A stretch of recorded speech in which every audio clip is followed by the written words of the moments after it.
Boom. What the fuck is good, Carnival Spirits? BstMstR is back up in this bitch on a Sunday afternoon with the one and only Caligreen Too Fresh, aka Seth Moon. What up, though? Whoop whoop.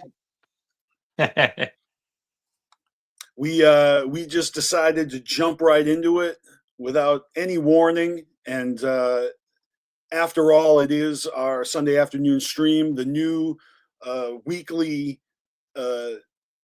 fucking spot that we've created or reinvented. You know, a hard time saying Sunday because let's face it, ESA every Saturday afternoon was like the thing on Carnival Spirits for fucking years. You know, going live every weekend. Yeah, we're gonna go live every weekend again. Let's do it. Let's do it. I'm excited. Super excited. So, but yeah, every weekend we're going to be here on Sundays. I'm also going to be either live or posting a video every Wednesday from now on. So stay tuned. We got a lot of freshness. I'm going to get myself a pair of those Google glasses that live stream from your glasses. And I'm going to walk around the gathering and just, you know, fucking film everything I see, the POV of the BstMstR. Except we don't know where the gathering is going to be. Right? I seriously get a kick out of those, you know, but they got to be hell expensive. Otherwise, everyone would be wearing them like you right now. Right.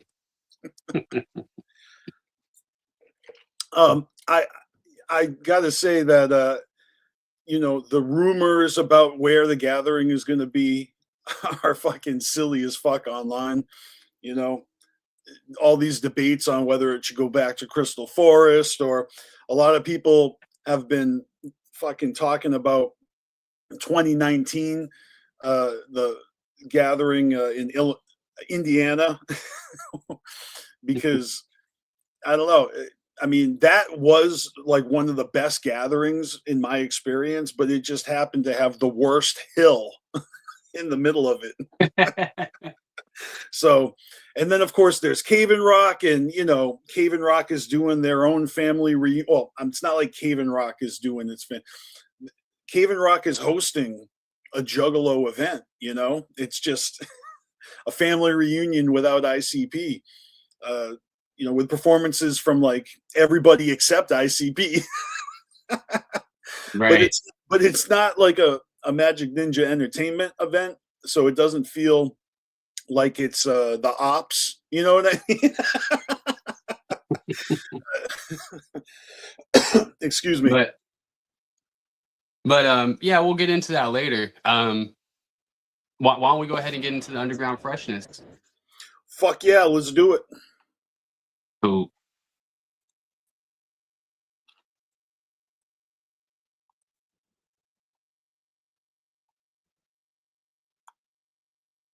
You gotta. Are you waiting for me to do something? Yeah, actually. You think you can hit the video, the underground freshness video? Shit, I'm asleep at the fucking at the board. Where is it, bruh? Hey, let's be fair here. You put the video there and it's not labeled, and now you want me to find it. Let's see. To be fair, we did banter in the beginning, and I told you what was up, but it doesn't show the videos on my side. Wait, here it is. Oh, okay. Well, you gotta tell me. I got it. Let's see. Underground, baby. Real underground, baby. That's it. Fuck yeah. Well worth it. Right.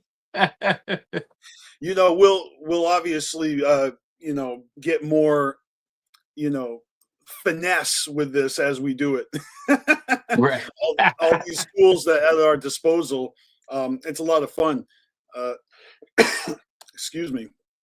But Yeah, Underground Freshness as an official segment. We shall discuss. We shall discuss underground freshness, the current happenings in this Juggalo underground. All right. So enough fucking beating around the bush. What the fuck happened that was so goddamn fresh this week, anyways? Oh man, something majorly fresh happened. You want to put us on the side, start pulling up pictures? Yes. I want to put the picture up first. What's the first picture? Well, of course, it's the we'd gotten the first announcement about albums and singles going gold and platinum from ICP, right? Mm-hmm. All right. Well, just, in all its glory, everybody loves a gold record or a platinum record. Yeah, look at this shit. Oh, wait, I'm sorry. This is the second one. Yeah. All right. So we got this one right here, which, they dropped this atom bomb early in the week. Here, let me adjust the background. I like that. All right, Caligreen, talk to me. What are we looking at here? So, as you can see, the Great Malenko just hit double platinum. Fucking Jesus Christ, that's fresh. But in addition to that, we got 1, 2, 3, 4, 5 singles that all went gold. 3 of them being from the fucking Great Malenko. Hocus Pocus, Boogie Woogie Woo, and the Netting Game. We also got My Axe from Bizarre and In My Room, all going gold. That's so fucking fresh. But we got this bombshell, and then it was followed up like 3 days later that this wasn't the end of it. There was more. Right. Hence this one. Man. So what do we have here that was added? Ringmaster went gold. Riddlebox also went gold. Forgotten Freshness went gold. Jeckel Brothers went platinum. Bootlegged in LA went gold. Big Money Hustlers went fucking platinum. Are you kidding me? And we got the Shockumentary also going platinum. That's insane to me. Like the fucking DVDs going platinum. Like, how do you even do that in the age of streaming? Well, yeah, that's exactly my question. Like, are these gold and platinum statuses based on online streams, or if that's the case, sure. If that's the case, I think that all of these are on Tubi. I know Big Money Hustlers is bootlegged in LA, might be. I'm not 100%. And I think the Shockumentary as well, but once again, not 100%. But I know Big Money Hustlers and Rustlers is for sure on Tubi. But yeah, man, like regardless of how they're getting that, we got what, 1, 2, we got all of the Joker's cards except Carnival of Carnage. We're talking about the first deck. Carnival of Carnage and the Wraith have all hit a certified either gold or platinum. That's fresh. For real. I just want to go down the line of the original announcement. Like these songs, like it's so dope that the Great Malenko went double platinum. That is my favorite Joker's card, and it's like it deserves that shit, in my opinion. Jeckel Brothers, going platinum right behind it says a lot. But when ICP's popularity was going up, I can see why the Jeckel Brothers has such a strong fucking place in so many young juggalos' hearts, it being basically the entry point for ninjas that got down before the Wraith, and the Wraith fucking famously was like the strand that let the diamonds stay behind and all the sand fall through.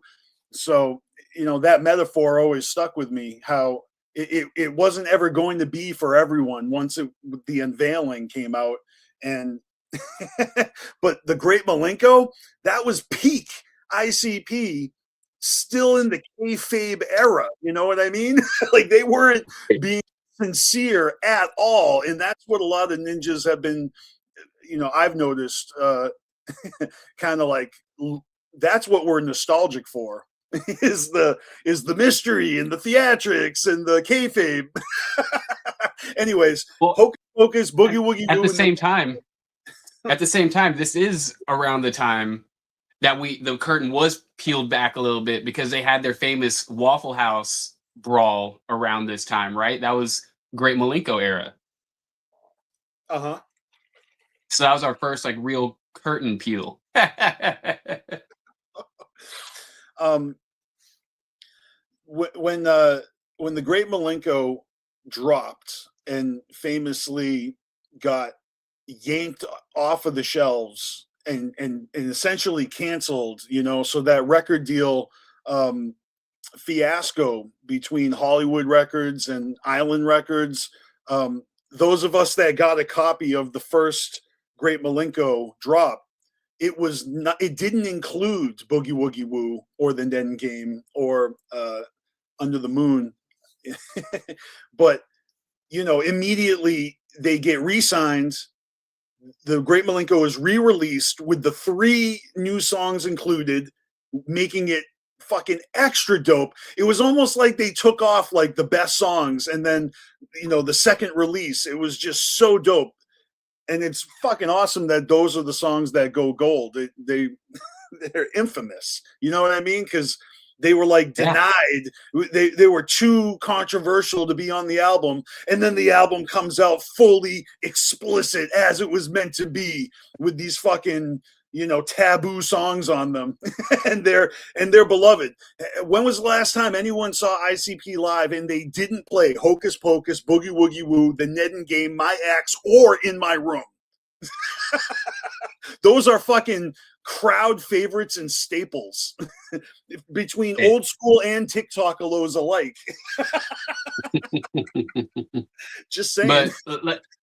But we got to give some credit, to the viral moments that took place to push In My Room to that spot, because that was not like a staple track in their repertoire. They did not play that song hardly ever. So that was kind of it's interesting how that happened. Look, I understand that certain songs have been embraced. It's like Miracle's reputation precedes it so much that like it's been talked about so much and brought the attention to the Juggalo community. Normies know it, can quote it because of fucking SNL, and just it's fucking those fucking viral moments.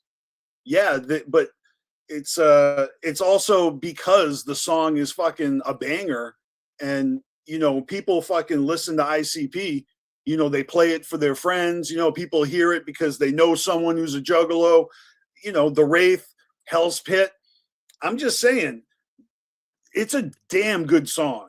I mean, what other songs on Hell's Pit have a chance of becoming viral like that? This one appeals to fucking all genders. It's this fucking love song, this fantasy. I'm just saying. It is. It really is, though. It's a song that appeals to all walks of life, with a sick and twisted type of mindset. But yeah, definitely, it's a fucking banger, and it was slept on for many years. So it's pretty cool that's finally getting its due. It just makes me think of I know this is random, but there's this Clint Eastwood movie called Jersey Boys, and it's the story of the Four Seasons. Like and back in the day, these doo-wop groups and they're singing and they get tied up in the mafia. Anyways, they're singing songs like fucking Sherry and Big Girls Don't Cry, whatever, all these love songs, and these girls that are like swooning over them, they're like, hey, who'd you write that song about? Like, this song is about a girl. Who's the girl? And he's like, oh, it's not any one girl, it's all girls. It's it's just a hypothetical, like, You know, almost like a manic pixie dream girl. He didn't say that. That term wasn't coined yet. But that's what it is when these girls hear the songs, they're like, oh, it feels like he's singing to me. I feel like that's how all these lets feel about In My Room.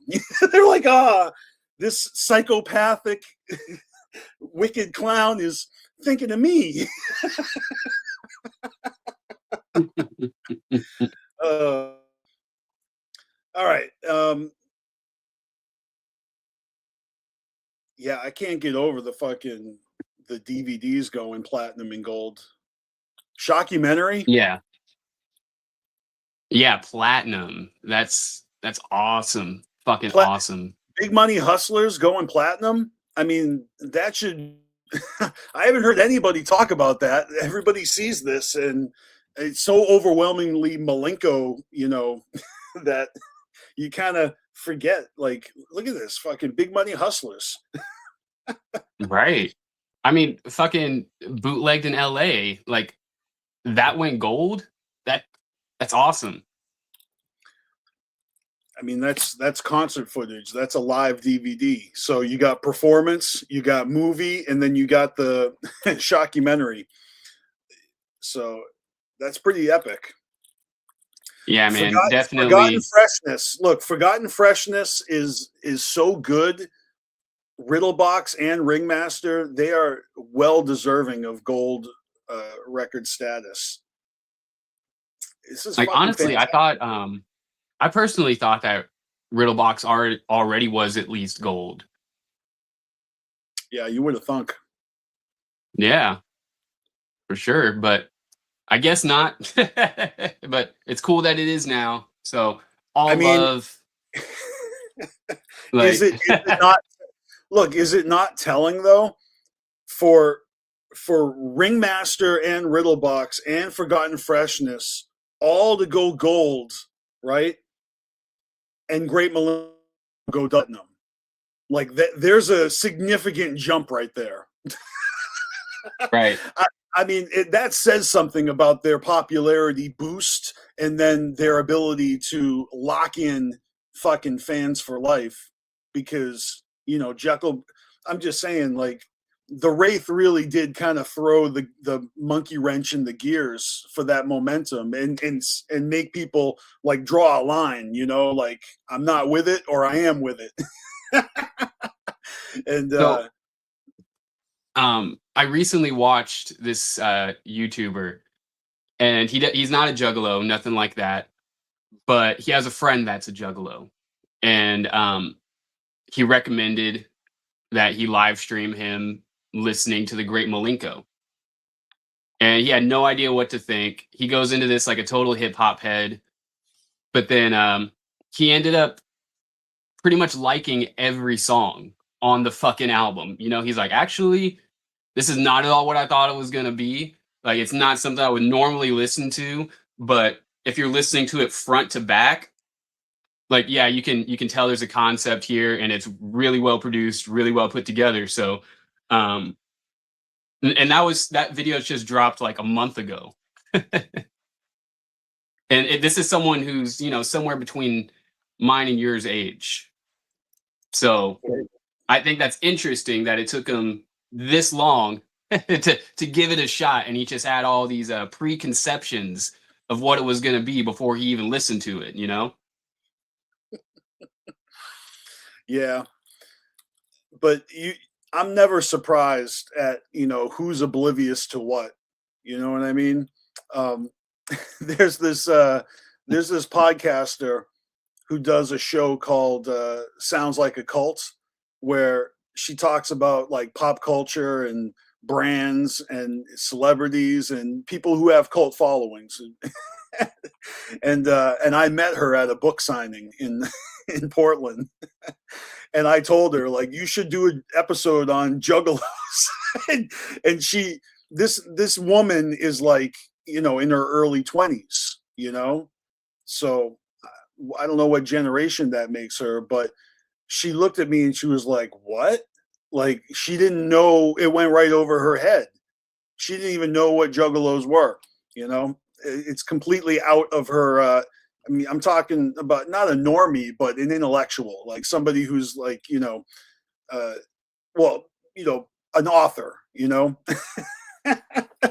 and I'm like, you're doing a podcast on pop culture and society, and I'm trying to put you on game right now.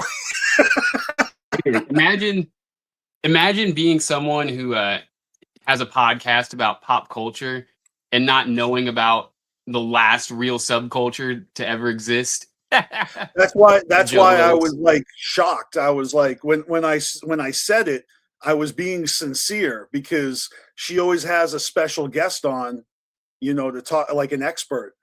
And I was like, basically, I was trying to tell her, like, when you do an episode on ICP, I'm your guy. I'll come on your show and explain it all to you. Right. Go do some research and get back to me. Except she didn't even clock what I was saying. She's like, huh? Like, and someone who was like right there in listening distance. I mean, we were in a library, but like one of the librarians that was helping facilitate this meet and greet, he immediately like chimed in. He was like, Juggalos. Like, he heard me. He knew what I meant. but this chick doesn't know. And I find that very funny, because it's on parallel with fan bases of like, Taylor Swift with Swifties. And I'm just saying, like, diehard fucking loyal, true fans, right? And then Right. also a huge swath of fair weather fans or jaded former Juggalos, or like all these different layers of allegiance and fucking you got those Right. really fucking crazy psychopathic soldier,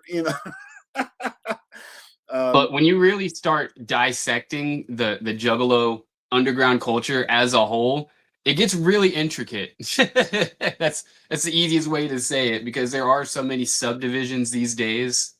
It's just if you're not in it and you're someone that's like just trying to understand, I can see it being a lot. I saw people talking about I don't know if this is a segue or what. What do we have next to talk about, actually? Because I might put a pin in what I was about to say. We have here, this is something that's buzzing Wakko. Okay.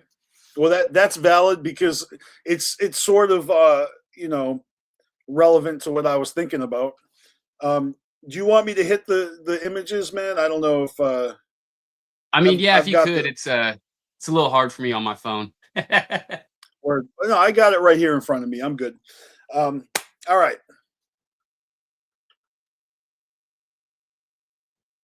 All right, so what does this say? Insane Clown Posse says Wakko the Kidd is the last artist they're signing as they focus on their legacy. So I think this is interesting because, I wrote an entire article on Fago Lovers, basically breaking down what Psychopathic Records is these days. And it's a very detailed breakdown. If you haven't seen that post, go find that shit. Very informative for someone who doesn't understand the current happenings of Psychopathic Records. But I'd stated in there basically that Wakko the Kidd is signed to Psychopathic, but being signed to Psychopathic isn't what it used to be.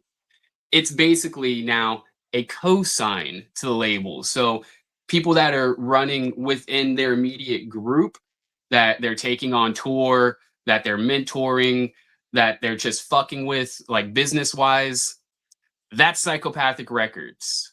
So they're given the authorization to throw that Hatchet Man on their fucking albums, on their merch, things like that. But a lot of Juggalos didn't believe me. A lot of Juggalos that were listening to the interviews, they don't want to believe Jay. But okay. I But think I it's was going to funny. say, what's not to believe? Because it's, clearly, well, whatever. I'm not going to make the argument, but if they're not even believing what Jay says, then no one can help you with that. Right. But I was having this discussion in the Fago Lovers group because it was a discussion we were having, And Scotty D is actually the one that made that joke that fans didn't believe Jay. It's like it was a myth. But I think it's interesting that this clip started going around because it's not the first time that Jay has stated this. And you know, if you fuck with him or not, it is what it is. Like Wakko the Kidd, he is at this moment in time the last artist that Psychopathic is talking about. You know, that's their guy. That's the last artist that they have quote unquote signed. But let's not forget that they said this about Ouija as well. Okay. So I know before they were fucking with Wakko, I'm pretty sure they had stated that Ouija was the last artist because they wanted to focus on themselves and they didn't see the value in signing new artists. And then Wakko the Kidd came along. So who knows? Maybe maybe Midnightinyami is gonna change shit. That's right. Well, that's a great segue to the next. Well, I guess this is two TrillJuice picks back to back. Shout out to TrillJuice for doing that hard investigative journalism for the Rap Report. Yeah, right. Thank you, TrillJuice, whoever's running that shit, for making these pictures for us to share. Well, I got to say, for the short while that I've been following the TrillJuice page, I've been amused by, you know, the seriousness that it takes, the talking points that go around the Juggalo community. Turns them into little infographics for us, you know what I mean? So it's like a little visualizer of what people are talking about. Right. I love it. So yeah, shout out to TrillJuice. But we got this. Violent J of Insane Clown Posse announces that he's co-signing Midnightinyami.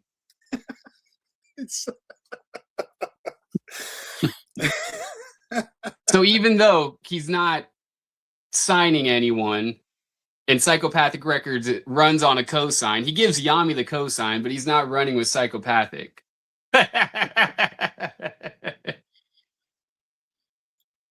But still, all jokes aside, hey man, love him or hate him, you know, once again, all love to Midnightinyami. Like, he's apparently made music that Jay thinks is so good that no one in the underground in the last 20 years has been able to touch what Yami has done. So yeah, that's the comment that's got a lot of people up in arms, because the current scene has a handful of favorites, right? And all of the motherfuckers that are doing the damn thing currently, you know, have been on the come up, like within the past 20 years. So, right, you know, love them or hate them, anybody who gets that cosign is going to be the subject of debate, right? Because I've seen people embracing it, basically congratulating him, like, good for you. You know, you got that shout out, you got that cosign. But, you know, apparently people are still salty. And again, I can't tell you why. You know, maybe it's because he came out of nowhere and he was supposedly taking shots at old school juggalos. Like, he didn't quite read the room when he first entered the the scene with music that, you know, is either celebrating juggalo culture or pandering to juggalos. I don't know. If you don't like the music, that's one thing. But if you don't like the man, like, a lot of people like me and they don't like my music, we're still fucking homies. You know what I mean? So, real quick, shout out to Spange, whoop whoop.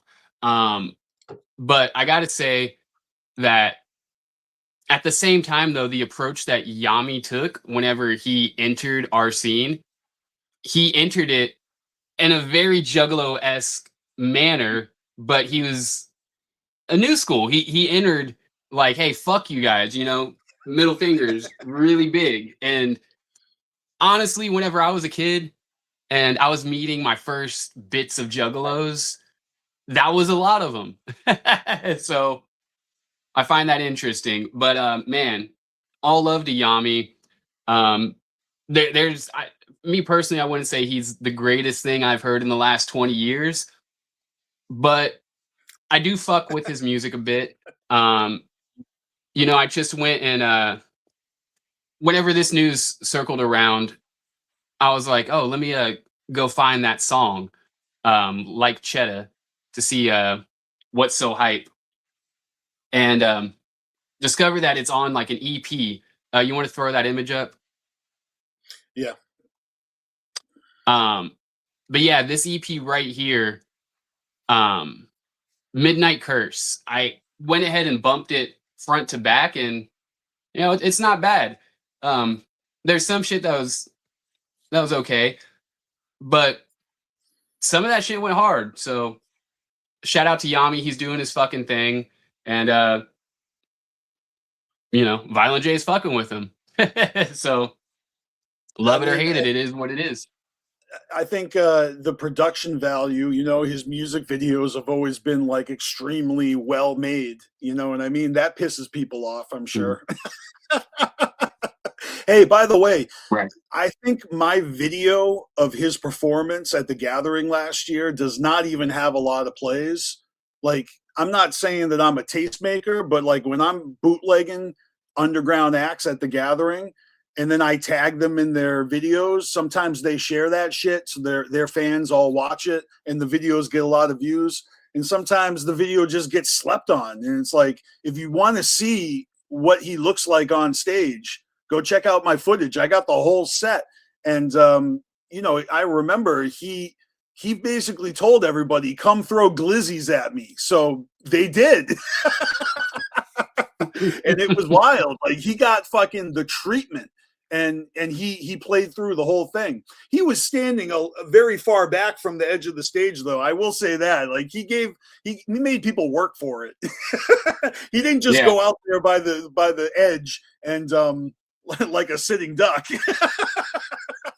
and some people did throw like fireworks up there at him, and he was a sport. You know what I mean? So I give him props for taking it. And I mean, he asked for it and then he took it. So right, he didn't bitch out. Grinding. Yeah, come on. The dude is obviously not going anywhere.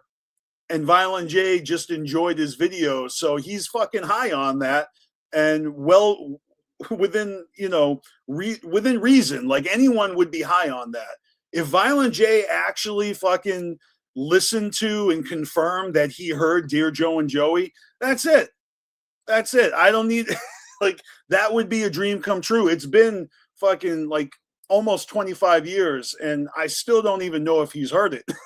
I know he's seen the college speech on the Dark Carnival, but that's different. That's the. Well, listen, here's my question to you.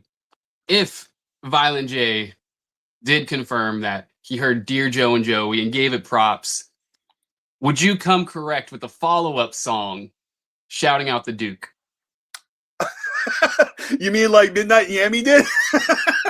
Yeah, go ahead and throw that up now. All right. Is this it?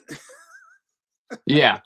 So real quick, I want to say it's fucking hilarious how you're bringing up his high production quality, and then immediately after, he shares an image with the Google Gemini logo still in the corner.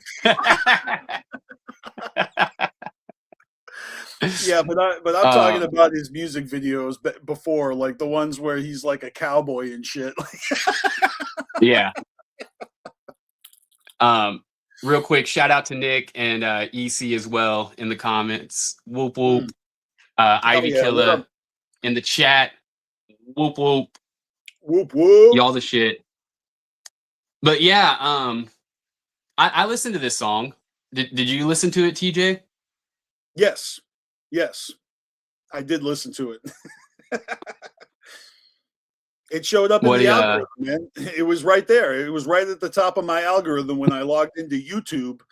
I listened to it on YouTube. So, what are your thoughts to his approach on this? Well, I mean, this track, it's almost like he was just waiting for it. You know what I mean?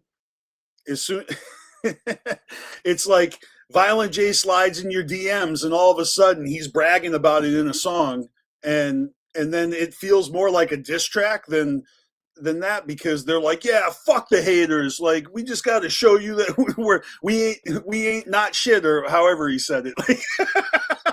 And it's like, whoa, hold on, you literally just got a cosign from the Duke, and now you're like, fuck all y'all, I'll fight you. Needed to end that song with, yeah, y'all's a bunch of penguin looking motherfuckers.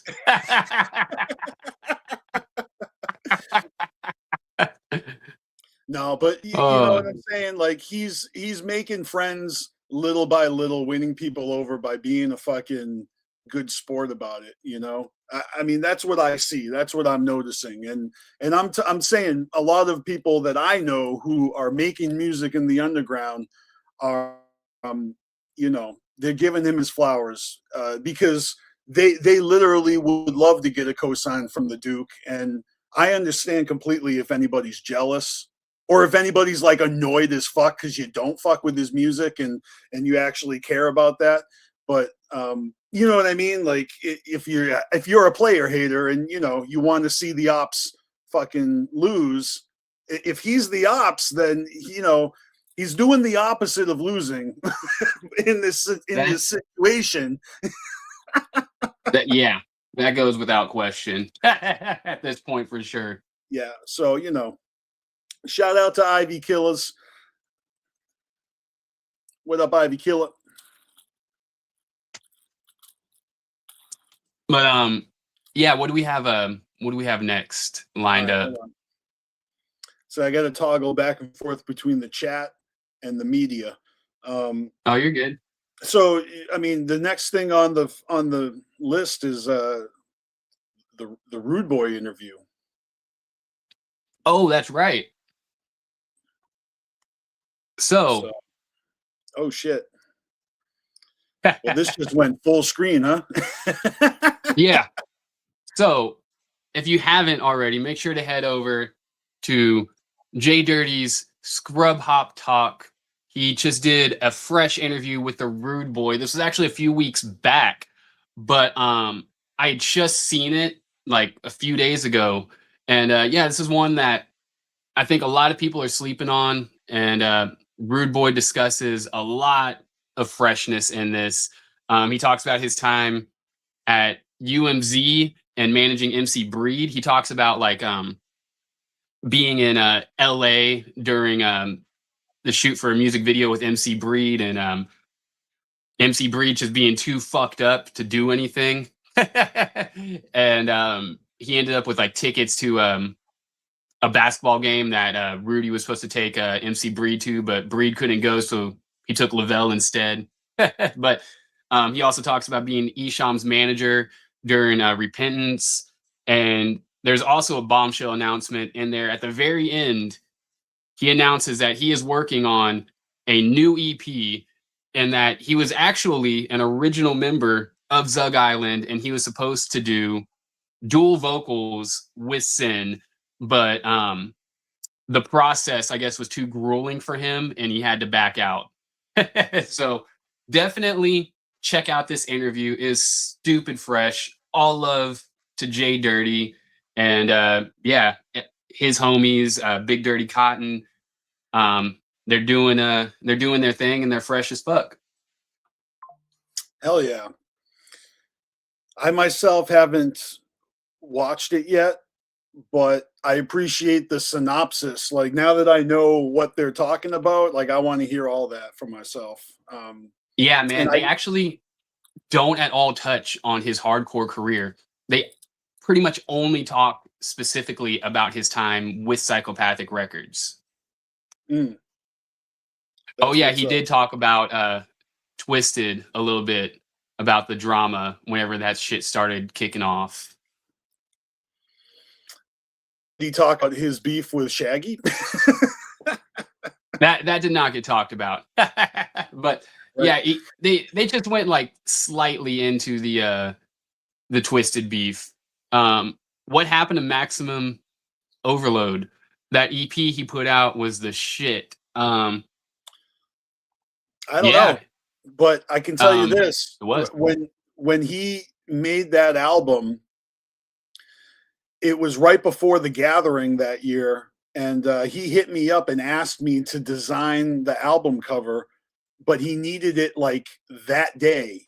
And I was busy and working and prepping for the gathering. And I was like, no, I can't. I have no time. Like, my hands are tied. I can't do it. I'm so sorry. And he got somebody else to do it. And it was literally just like an M.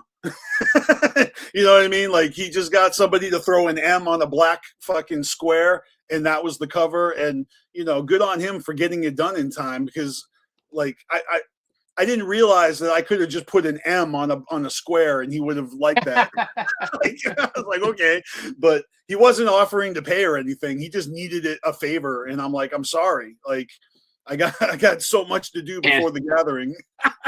Yeah, short notice there. Yeah, I just, like, as a graphic designer, I'm sure anybody who does graphics or, you know, works in any type of capacity creatively, you can relate that you know, sometimes those kind of demands are not meetable.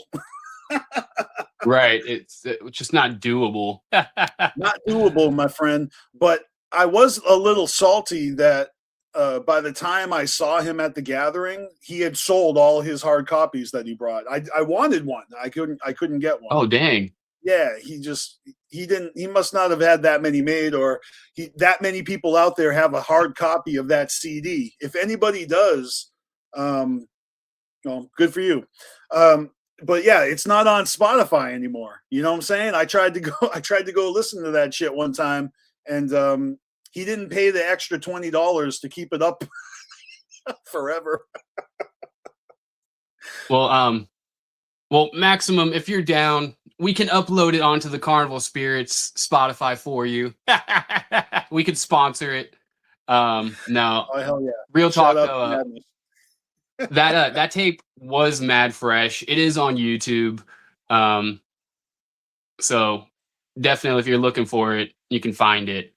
But man, I think this is a good place to segue though into our staff picks. So I got the video ready. I'm gonna play it. Only wicked shit.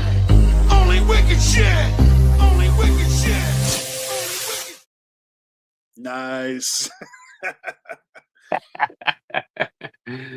All right, so you guys can see what's going on here.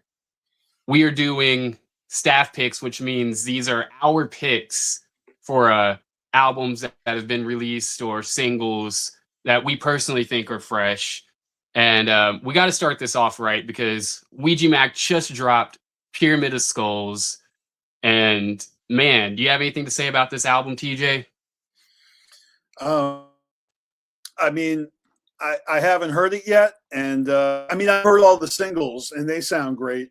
And I listened to the track "Know 'Em Sayin'," and he only said "Know 'Em Sayin'" one time, but it felt like a very Pyramid of Skulls centric track. And I don't know if the whole album will give me more context on that, but yeah, I'm not in the club, so I don't know what I'm talking about. Like, everything Ouija does is so mysterious and magical, and I feel like I'm just not fucking plugged in. So I don't see the full picture here of what all of these runes are doing. You know, I understood the elements because I get it. I get fucking, you know, the trash fire and the gutter water and the wastelands. I understand that. I don't understand the Pyramid of Skulls yet. Whoop whoop, Lil Lotus, what's good? Yeah, hell yeah. Yeah, when it comes to the runes, so let's go ahead and back it up a little bit for you. Okay. Yeah, I'm not really. I'm sorry if the history lesson is boring for everyone.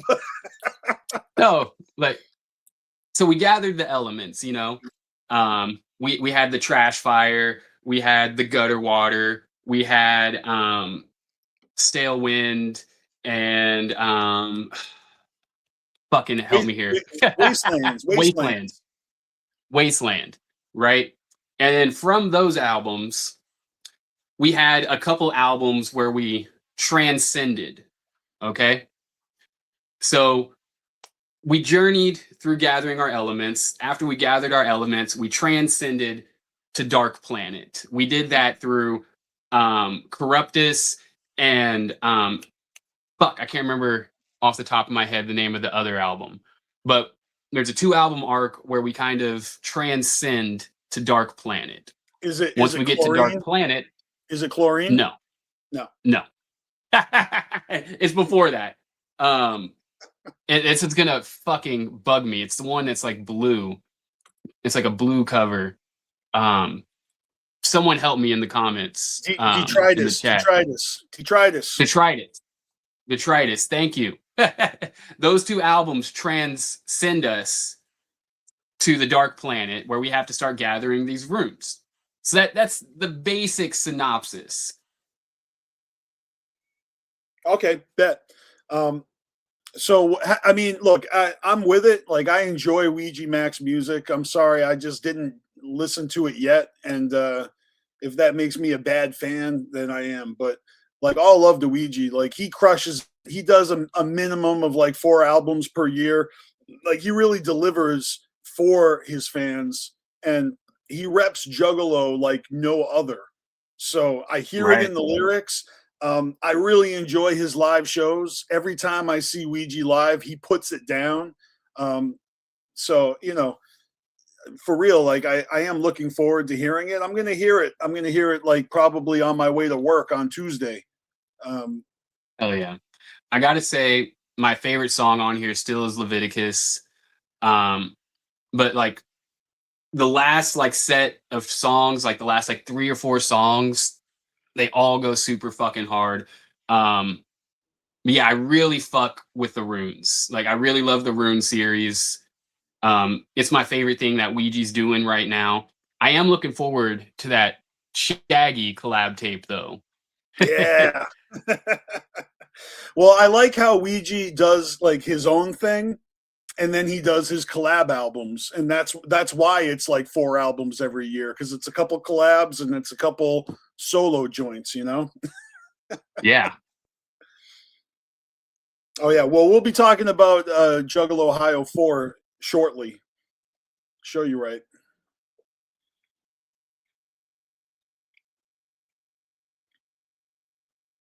The Forehead song.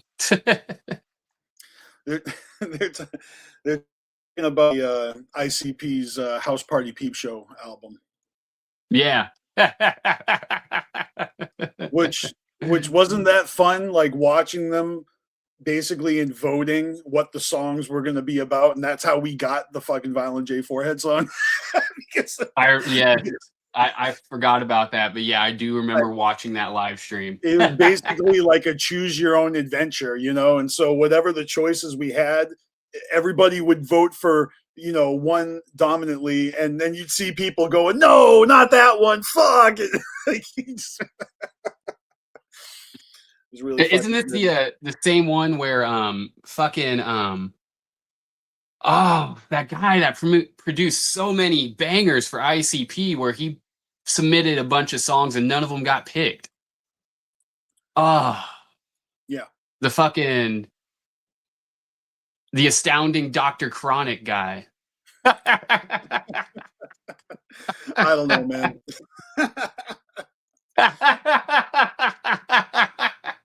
No, I'm serious. I can't remember his name, so whatever.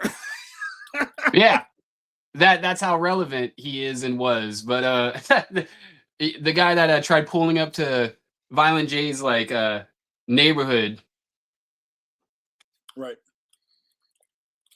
Fuck that guy.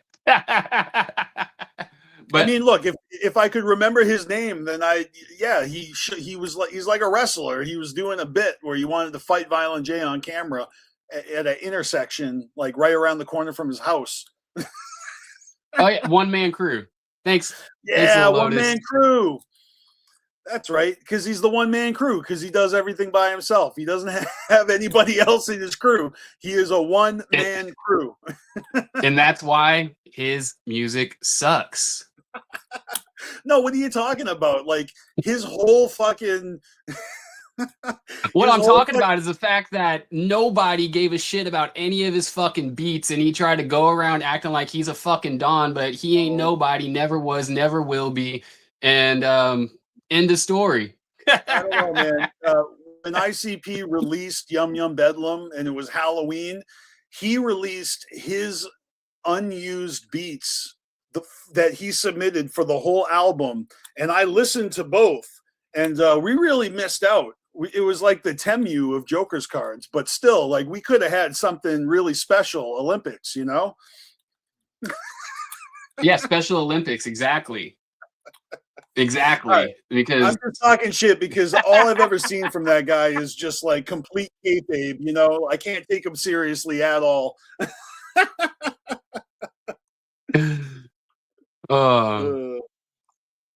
Whoop whoop. But yeah, aside from that, there are some other fresh releases.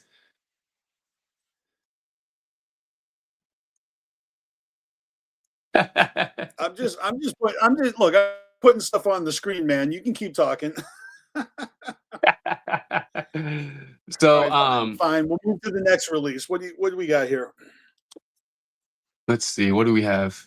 Stack Styles. He dropped his new fucking album, and fuck, what was that called? Stack Spades. I believe that's what it was called. This Stack of Spades. This album right here came out like a couple weeks ago, but I was just listening to it today, and it's a fucking banger for real. Definitely check it the fuck out. If you fuck with Suburban Noise, like, he pretty much is all that's left of Suburban Noise. But yeah, man, this is definitely a fresh ass album. It's got a lot of like West Coast vibes to it. And in this album, he does like some like skits in between the songs, and they're like pieces from like interviews where he talks about, like, as a kid he always just wanted to be on the spade, and you know, he talks about his like, you know, just like kind of album banter, but he took it from interview segments, and I thought that was pretty fresh. Hell yeah. So if you haven't, definitely check that one out. That's dope. That's a dope image there with the fucking mic and the bong. Right? Yeah, I fuck with that album art for sure. I see here the next few are all the ones that I threw up here, so we'll just go through them real quick. All right.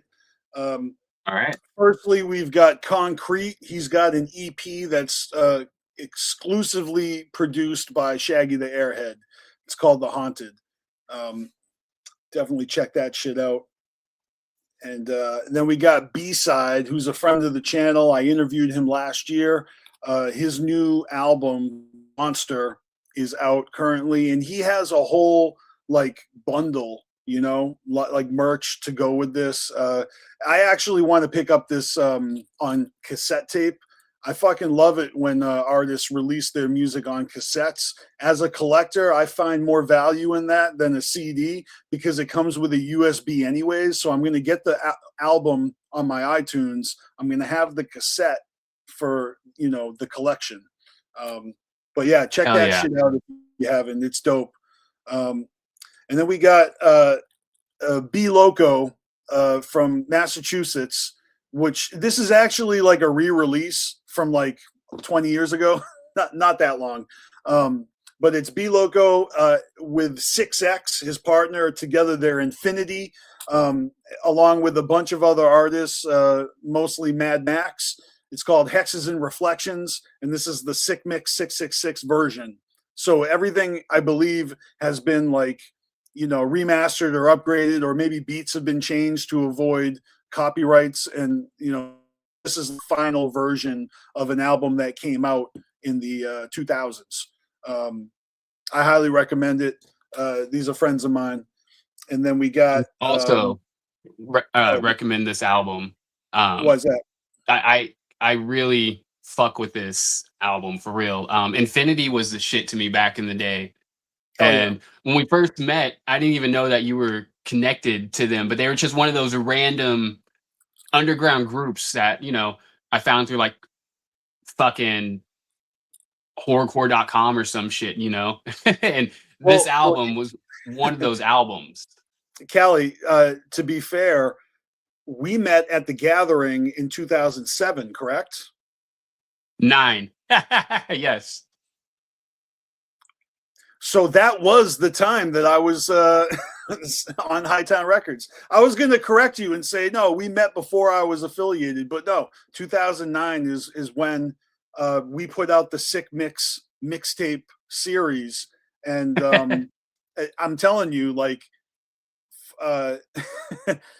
let's see, 1, 2. So 4 out of 6 of those mixtapes were put together basically at my apartment studio. And I designed the album artwork for all 6 of them. And the only 2 that I had nothing to do with production wise was the first one and the last one. But that's because I was only with those dudes for 1 year. It was 2009.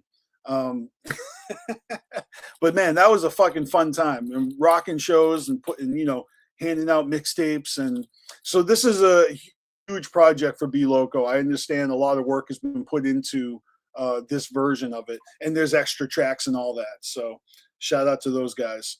But yeah, I got to move right along here. Jay Reno has released 2 volumes of the Dirt Tape on Crossworm's label. And then here's the second one. This one literally just came out today. The first one came out in January.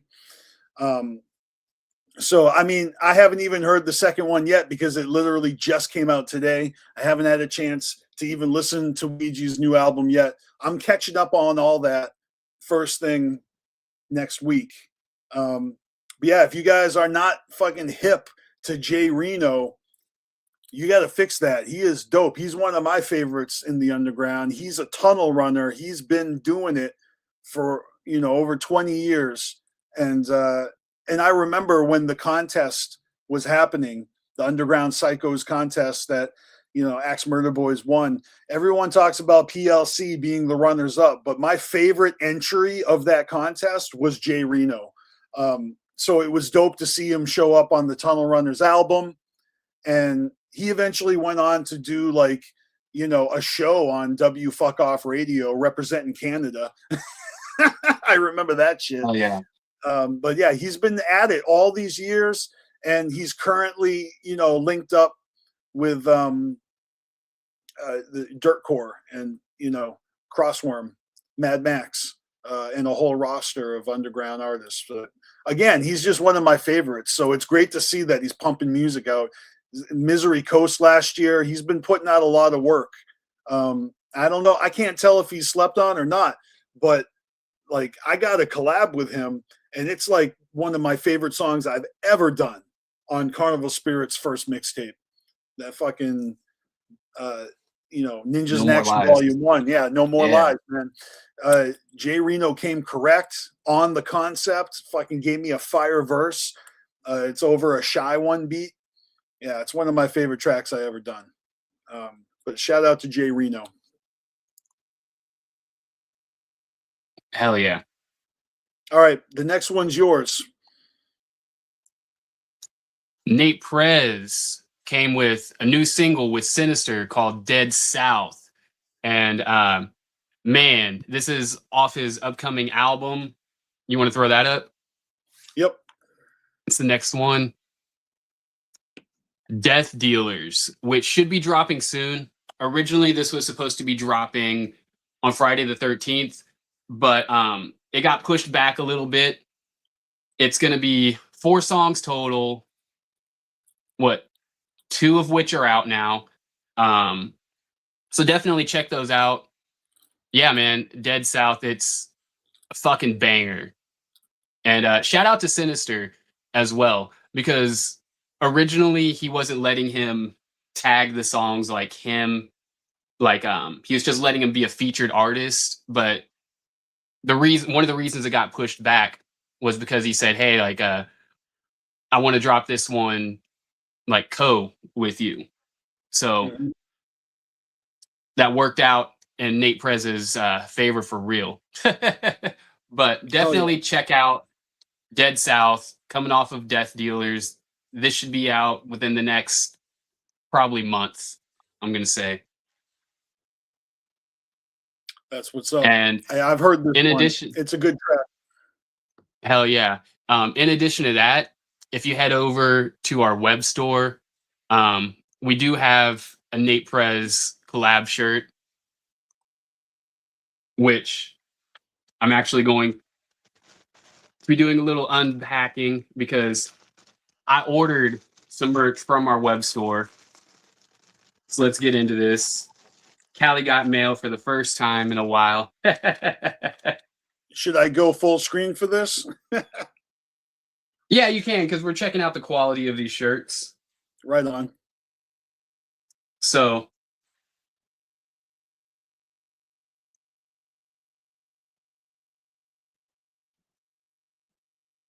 I'll wait for you. Cool. Boom. So there it is, Nate Prez. This is the red collab tee with CarnivalSpirits. And goddamn, that turned out really fucking good. Like, the quality is really fucking good. So we got that one. Got one for my wife as well.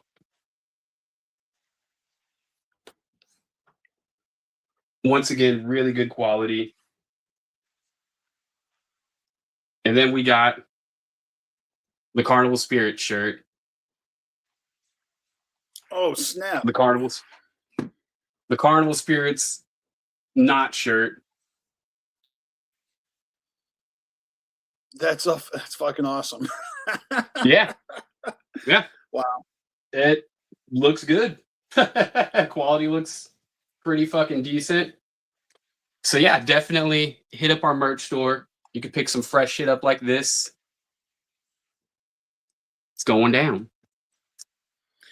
I love that. That's Lakeland Lunacy artwork fucking combined with the knot. Obviously, ICP's 6 Jokers card of the second deck representing. Hell yeah. Hell yeah.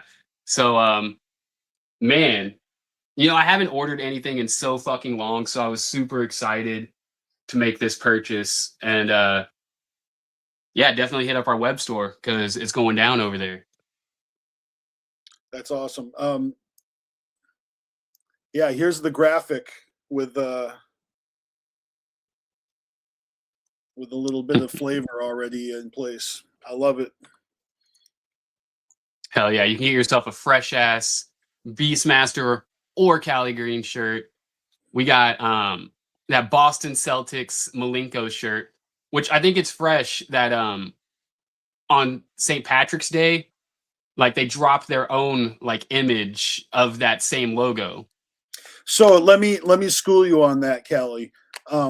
Because Shane Murphy did that design. Shout out to Shane Murphy. Does like so many dope fucking merch drops for ICP. And I mean, he's done the the burning rebel flag image with the Carnival of Carnage, that shirt. Like he drew that. He draws so much. I mean, right now, like ICP's got the best of the best working for them with the likes of Tom Wood and Shane Murphy, like hands down. And there's more. And I want to give props to everybody who's contributed, their artwork to the Juggalo scene. But yeah, so that ICP Celtics fucking Malenko, is it Malenko or it's Carnival of Carnage, isn't it? But yeah, that came out last year for Juggalo weekend when it was in Massachusetts, because when I went to DCG Con, that's where I first saw that shirt available, and they fucking sold out before I got there. And I got, so that was a coveted fucking nod to Massachusetts, because Boston is a fucking sports town. You know what I mean? The first initial flyer when it was announced that it was going to be in Worcester, it was like a Red Sox themed fucking teaser flyer. And shout out to Shane Murphy again. I know he designed that too. He does all the fucking great work. Oh, I fucking love that shit. But I'm just saying, we did it first because that Malenko is Lakeland Lunacy doing a Malenko spinoff. And not for nothing, I did it first before that because I got a BstMstR shirt where I rip off the Celtics fucking mascot. And I did that shit like fucking 20 years ago. Oh, that's funny. I have pictures of me rocking that at the Gathering at like 2007 or 2008. But yeah, it's because it's a classic. You know, when you're gonna do a spin-off, you know, when you're gonna do a parody shirt, you gotta fuck with the Celtics fucking leprechaun. It's perfect for St. Patrick's Day, so I get why they put it on blast. They shared that image around. But yeah, man, for all the lucky juggalos in the East Coast that actually have that shirt, I hate you. Because I wanted that shirt so bad. And Jesus. Sorry, TJ. Sorry, just kidding. But yeah, man, it's a hella fresh design. Yeah, definitely fuck with our web store. I think that's it for this segment. All right, what are we jumping into next? We're jumping into, here we go.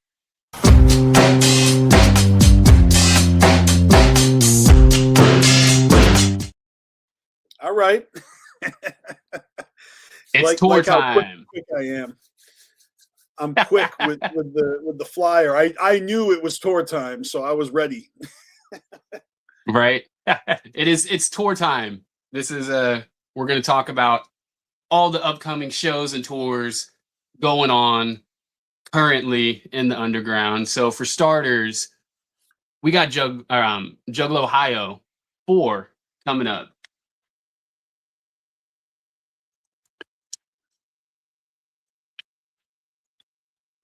I'm catching up on the chat. Yeah, man. I don't mean for you to read them. I'm just putting them on the screen because I'm not trying to ignore y'all. It's just I wasn't looking. I can't look at the media and the chat at the same time. Do I need to explain this to y'all? Normally I ignore the chat completely, so give me a break. I'm trying. So yeah, we got Juggalo Ohio 4 coming up. Can you read those dates for me? I can't see them. God damn. You're gonna make me put my readers on. March 27th and 28th. All right, so that's coming up here soon. Definitely, if you're in the area, this shit's going down. We have an interview with Gloom. Make sure to check that out if you haven't. Don Chaos recently interviewed Unhappy. Make sure to check that out if you haven't. This shit looks fresh though. Fucking sick ass lineup. Hell yeah. Whoop whoop swills. We talked about this last week. We just decided that every week we're going to have a tour time where we just, we'll give a shout out to the upcoming tours until they happen. You know what I'm saying?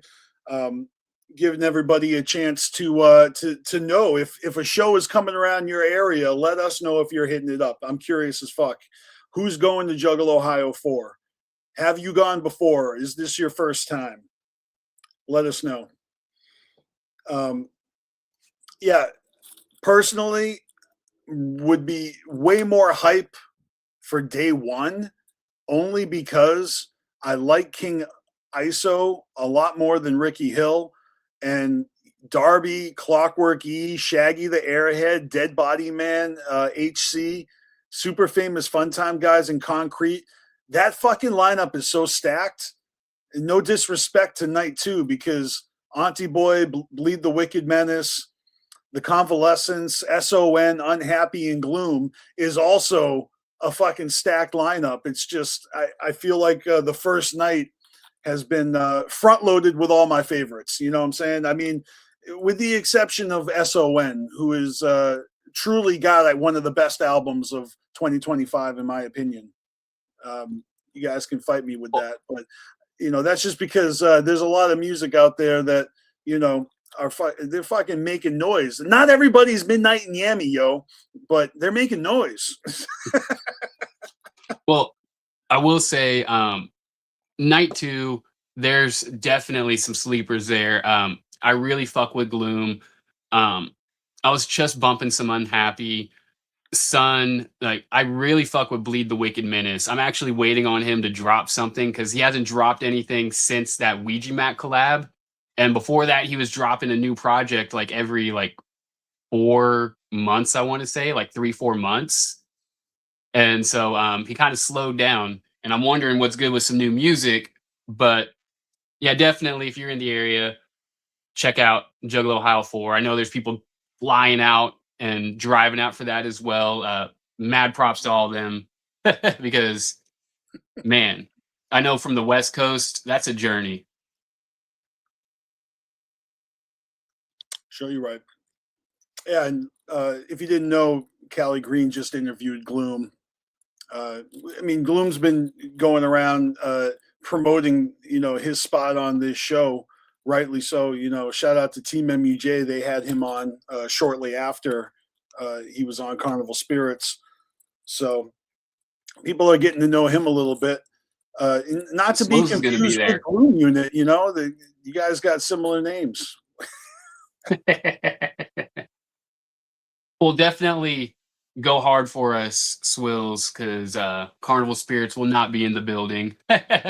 Unfortunately, everyone in CarnivalSpirits currently is on the West Coast.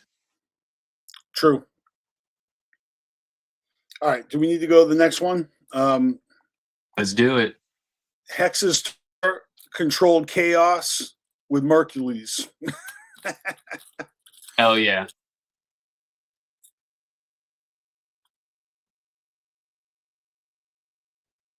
And that's all I have to say about that. Hex has the album getting ready to drop. Looking forward to that. Yeah, shout out to Hex. All right. Shit. Next, we got Kung Fu Vampire. And, you know, this, I hear tell, is his 26th national tour in 2026. He was asking around for people to let him know when they first saw him live. And I saw a lot of people were also like me. They first saw him live during the Slaughterhouse tour, Twisted. I believe they were promoting Wicked at the time.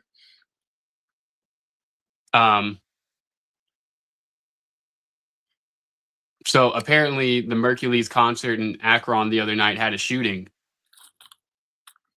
That's the apparently that chaos was not controlled. I mean, okay. Sorry. Oh, that's an unfortunate event. But yeah, caught me off guard there. Be careful, Hex. Yeah. Yes, Wills. But yeah, man, 26 tour for Kung Fu Vampire. The first time I saw him was not the Slaughterhouse tour. It was the Wild Week of Weirdos, which I believe was like not too long, like at most a year after the Slaughterhouse tour, something like a few months. But that's whenever I saw him. And that, yeah, he was still painted up. It was hella fresh. So all love to Kung Fu Vampire. And I can't help but notice that, you know, in these tour dates, you've got Tom Wood's Float included, and also the Cave in Rock, Illinois. So he's doing the Hog Rock family reunion as well, apparently. Yeah. He's part of the KMK tour too. So this is literally just all of his dates. Yeah. Well, that's fucking cool, man. If you jumping on multiple tours, just consolidate them all and call it your tour, because Yeah. it is. You're touring. No shade to come. Yeah, exactly. It's like That's- your tour aligns with this other person's tour that you're on, but this is your tour. No, but that's cool. Anytime somebody's on tour and then like one of their tour stops is the gathering of the Juggalos, I always love seeing that on their tour flyers, Right. I feel that. And even if Kung Fu Vampire was invited to and performing the gathering this year, we don't know when and where that's going to be. Sorry to bring that up again, but you think that tour time would include the gathering dates. It doesn't yet. Not as yet. soon as we get that info, it'll be in this segment for sure. But next we got the serial MCs. That's Fat C, Professor Fresh, and Mirnez, if I'm pronouncing that right. Might be. But that's of PLC fame. And this is a little super group they got going on of their homies in the Lunatics crew. Serial MCs, and they're doing a mini tour throughout Minnesota proper with one date in South Dakota. Is that what SD stands for? Sioux Falls? Yeah, I believe SD is South Dakota. That's what's up. Minnesota is so big that oh shit, now I'm realizing that half of these dates are just Fat C sets. So, okay. Well, the serial MCs might be there. It's their own tour, and they're not even going to be at half of them. Never mind. I'm just saying. I wasn't reading the fine print. That's funny. Let's get weird. All right. All right. What do we got here? What's this? We got Stack Styles, and he's doing a bunch of it looks like release parties for his new album. So it looks like the first date. We were just looking at this. I was complimenting him on his bong. Well, you're looking at the album cover, but yeah, this is the tour flyer. Okay. But yeah, man, he's going around doing some shows. So definitely, if Stack Styles is in your area, check him the fuck out. It looks like the first stop is still to be announced. So, but yeah. All right. Let's see here. Next, we got SON's Big Boy Birthday Bash. It's going down April 11th at the Crow's Nest in Youngstown, Ohio.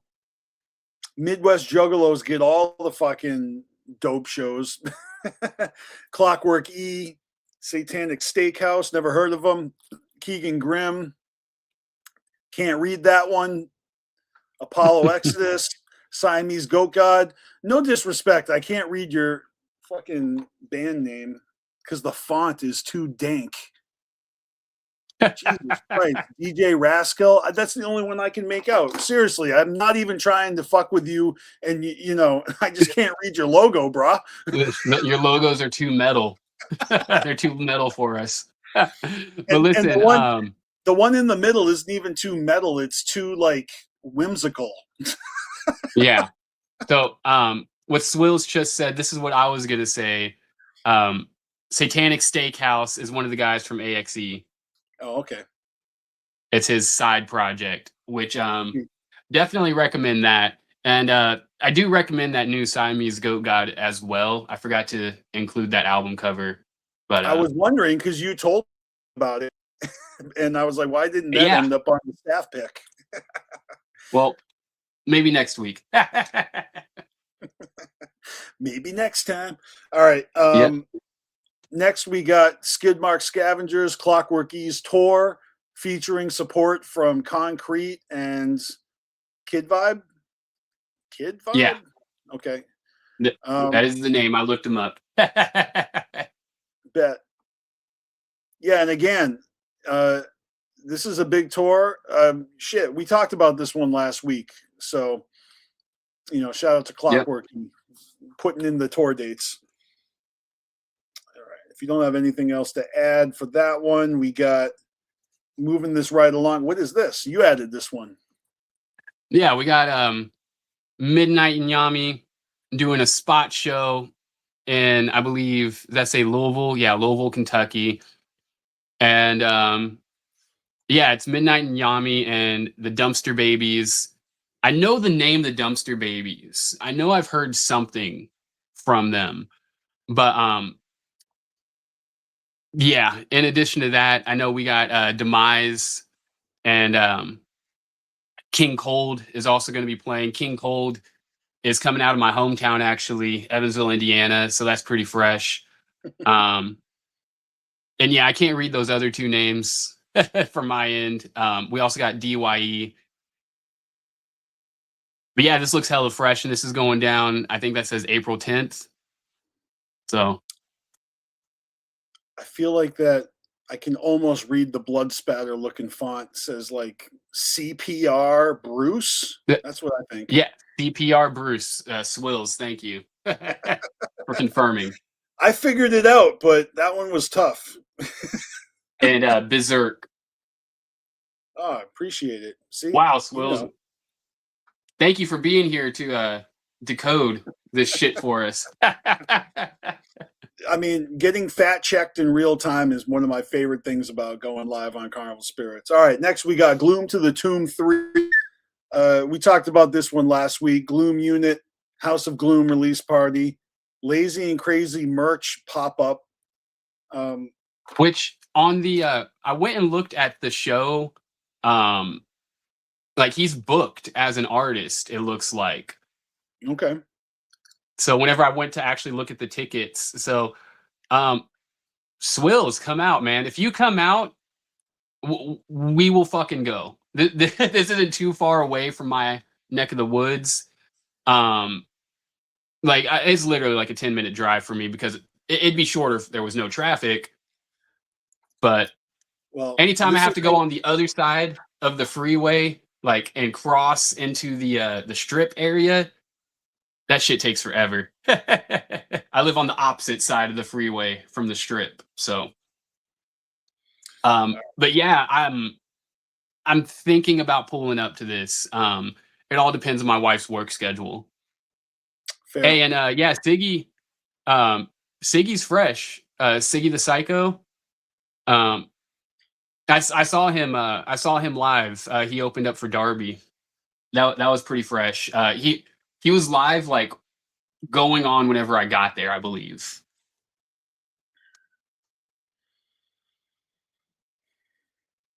Yeah.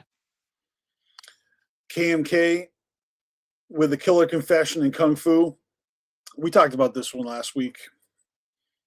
Yep. Tom Woods, all the right. Float. Where these are all the staples of the float now. Triple MFD, Smalls One, Kung Fu Vampire, Risk, the Ice Giant. Lots more to come. This event has been growing every single year, where now it's officially titled Juggalo Summer Camp, which is hilarious. I love that. All right. Hell yeah. Next, we got the Fago Gang or Don't Bang tour, and I have to start this one off by saying happy birthday, belated birthday yesterday to Willie Hayes. Oh shit! That's funny shit. Because I was messaging him yesterday. You were happy talking belated to him birthday on his to Willie Hayes. You didn't even happy birthday to him and you're talking to him on his birthday. Yeah, I'm talking business with him on his birthday. Like shit, man. My bad. He doesn't take the day off. He hustles. I mean, listen, this tour is fucking huge. Huge. For real. I gotta say, mad props to any underground artist that's able to pull off what he's about to try and pull off, because full-scale tours like this one for underground artists, like in our scene, don't happen often. You know, like even Scum and them, like they go on like mini tours. But I mean, go ahead and switch to the tour dates, TJ, because this is ridiculous. Well, first, Look at that. Here's the updated flyer, and we're going to zoom in on the actual tour dates, but I just wanted to show love to the flyer because it's beautiful. Love the artwork, love the concept, and yeah, shout out to these guys. Let's see. Yeah. All right, so Which here's the close-up. Which I gotta say, 5/22, Las Vegas. That is the day after my birthday. So I will more than likely be pulling up. Definitely looking forward to that. It'll be hella fresh. So if this Fago Gang tour comes to your neck of the woods, which by the way is going on from April until June. Like, see what I'm talking about? Like, who else does that in our scene? I mean, And a lot of these everybody- dates are back to back. Okay. The smallest of the fine print is including some of the extra special guests. There's Bly Till I Die, Mad Max, Acetone Boogie, TKD, and Shade Hecka, and it's all color coded. So you know the corresponding color dot, like all the blue dots, are the dates that Mad Max will be there. All the yellow dots are the ones that Acetone Boogie will be there. I guess Shade Hecka's got the gray dots. This is really hard to read. That's my only gripe with this flyer is I can't read it. Shout out to Lil Lotus, who says they're going to the 412 show at the Raven. Yep, that's the one in Worcester. Hella fresh. But yeah, man, Shade is jumping on this tour, and he has a nice little flyer to show his dates. Man, so funny story. The way this happened, Shade was already on the San Antonio date. And I messaged Shade and I told him, like, hey bro, you should try to get on the Vegas date. And he messaged me, hold up, let me ask. Like a day later, he sent me this. So as you can see, he didn't get on the Vegas date. Yeah, but he it's all turned every one date except the Vegas date.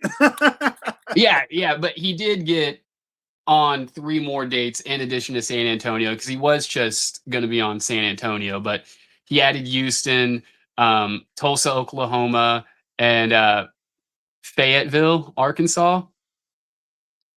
I think that's how you say that. So yeah, all love to Shade. That's my boy. I've been managing him and his career for fucking 6 years now. Show you right. Yeah, so showing love to these guys. I'm definitely a little salty they're not coming to my area. They're coming close, but not close enough to make it work for me. What do we jump into next? I think we're gonna go ahead and jump to my announcement, which is my next guest for my Wednesday streams, which is in the tunnels. So we've got the one and only Willie Hayes joining us in the tunnels this Wednesday, 4 p.m. Pacific time. It's going the fuck down. I just finished working out the details with him literally right before we went live. On his birthday. No, yesterday. Yesterday was his birthday, but I was talking to him about this yesterday. Right. I actually asked him yesterday, not realizing it was his birthday, but I think that might have been a nice little pleasant thing for him, because of course he's going on a 2-month-long tour. You want to promote that shit. So like you said, the hustle never stops. Oh, well, these guys did the ultimate fucking promo. They got a Violent J cameo. So he's got a little video fucking plugging this tour. Have you seen that shit? Yeah. I haven't actually. That's fresh though. No, that just came out like the other day. Dang. Yeah, I have not seen that, but Well, yeah, man. we talked about that last week, right? That Violent J's doing cameos again. Yes, yes, we did. Yeah. So obviously, that's a perfect use of that, fucking function right there. Yeah, this Wednesday it's going down 4 p.m. Pacific time. We got Fago Gang, the one and only Willie Hayes. That's right, Fago Gang or don't bang. This might be his first time appearing on Carnival Spirits. I believe it is. I was actually looking for interviews with him, and most of his interviews that I don't think I found anything like recent. Everything had been at least like 5 or so years ago. So that's what's up. Oh, I'm looking forward to that one. All right, let's see. I mean, it looks like we left off a couple of flyers. We already talked about this, and we already talked about that, and we already talked about this, and we already talked about we did not that. talk about this. Did we not talk about this? we did not, because we forgot to upload the image. Okay. I think it briefly got brought up, but yeah, Insane Clown Posse is going to be performing the Vans Warped Tour. Oh, my bad. Swill says that Willie Hayes was on his show a few months back, so I'm definitely going to go check that one out to help get my mind ready for my interview. That's what's up. But yeah, we got ICP added to the Vans Warped Tour, which I personally think is hella fresh. You want to look at the next flyer? It shows us everyone that's performing. This is for the one in Orlando, Florida. Holy shit. There's a lot of people there, and that is very small for me. All right. First of all, what I find hilarious about this flyer is that there's redacted names. Like, what is this? The Epstein list? Well, they're yet to be announced names. Oh, they're holding them back. I thought it was artists that were originally booked, and then they've canceled, and instead of taking them off the flyer, they're dropping like flies. Yeah, no, they just that's not the case. they wait to reveal the artist. All right, who do you think? I can't really look. I got my glasses on. I can read it. All right, but the first one. Look at the first redacted name. It is so small. Who do you think that is? Do you think it's like AF1 or 311, or is it ICP? AF1.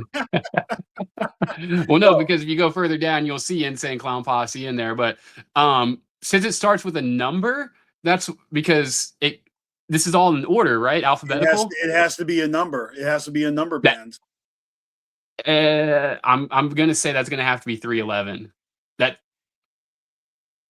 All right, I got to tell you, this is really funny because I have this 311 album here, and this is a live CD that, like, I swear to God, this is relevant because back in '98, they dropped the album, and in the notes, in the liner notes, when you open, hold on, this shit is so fresh, but when you open this up inside the booklet, they have this one section where they shout out all of the bands that they've ever played in, shared the stage with.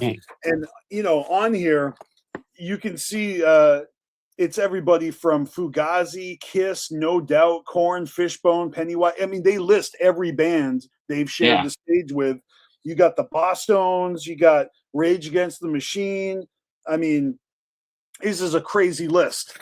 They're going to be able to add ICP to that list after this show. Hell yeah. Which, the one, it looks like the name after that retracted name, though. Yet to be revealed name. 303. Am I right? Wait, what are you asking? After the first little mark there, what's the first name you can see? Is it 303? Yeah, 303. Yeah. All right, cool. They're Um, getting ready to be here with Simple Plan, and that's my wife's favorite band, and tickets are stupid ridiculous right now, like $250 for a ticket. So I'm sorry, A Simple Plan is your wife's favorite band? yes. Okay, I thought you meant 303. I've never heard of 303. No. 303, they're opening for Simple Plan, but yeah, my wife actually owns the rights to Simple Plan's old like clothing line. That's how much of a fan she is. But I'm pretty sure they're performing that Warped Tour as well. But yeah, man. It's alphabetical, so Yeah, I can't read any of that on my phone. A Simple Plan is not on this list. Oh, wah, wah, wah. Oh, well. They would be right in the beginning because yeah, the first two lines are all the A bands. That's awesome. The There's a band, band, yeah. dude. There's a band called Bad Cop, Bad Cop. Yeah. Ivy Killa. Yes, she does know Reset, like for sure. That's the band that they kicked Chuck out of. Yeah. Anyways. Oh shit! Hey, I see Simple Plan. It's just not a Simple Plan. It begins with S. Yeah, it's not a Simple Plan. It's just Simple Plan. Well, that's well, yeah. thanks for clarifying that. I'm sitting here telling you that it's not categorized under A. That Oh, my bad. I didn't realize you were looking under A. I didn't hear you actually say I'm looking under the A section. I literally just said that. I said this is alphabetical, and they'd be up at the. Never mind. Fuck this. Fuck Anyways, this flyer. all right. I misheard you. Point This being, flyer is it's going giving the fuck me down. anxiety. I see bands like Jimmy Eat World. I see who else do I see here? Sublime. Sublime's playing this shit. I don't know. Listen, my one gripe about Warped Tour is that they did not uphold their integrity, because Warped Tour was always supposed to be an event where tickets are low so that way kids can go. And then in addition to that, if a kid had a ticket, they were allowed to bring a parent for free. No shit. Yeah, that's how Warped Tour used to operate. But now tickets are like, 150 plus, and it's not, it just kind of takes the soul out of it for me, because that was part of the reason for Warped Tour, was to put all these bands together and go on a tour and make it accessible to everyone. But whenever you got, yeah, Look, but whenever you got ticket prices like at 150 plus, like, you know what I mean? That makes it less likely for a whole family to go. But that used to be their whole thing, is they used to want families to come to this. They wanted this to be a safe event for families, like, semi-safe punk event. Mm-hmm. But there are only like 3 bands other than ICP that I've even fucking heard of: Upon a Burning Body, Flogging Molly, and Atmosphere.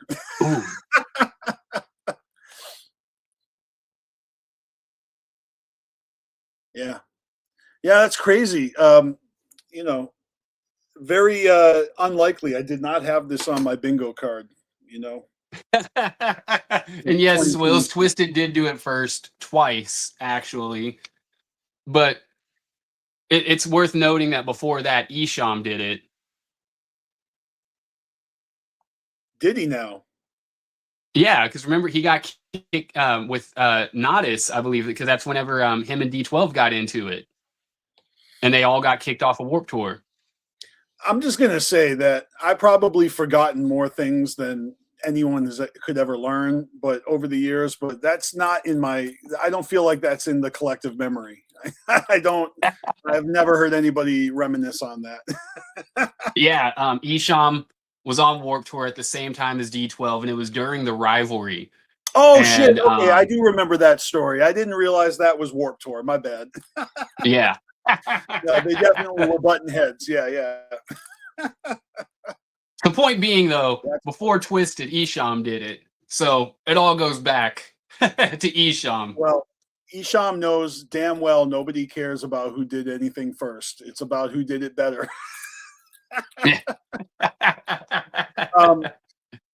And by the way, it's really fucking funny to me that Isham, if you follow Isham on social media, like he puts out these profound like short videos sometimes, and it's very produced. It reminds me of like Saturday Night Live skits where they're just like, and now deep thoughts with Jack Handy, and and it's just like some like poem about life or whatever. And Isham does that type of shit all the time. And lately, he's been on a kick about how he is a Christian and he is religious. And he's kind of like challenging everybody, like, what do you mean? You don't like me because I'm religious? Like, I've been religious this whole time. Like, I mean, literally, he goes on these kicks.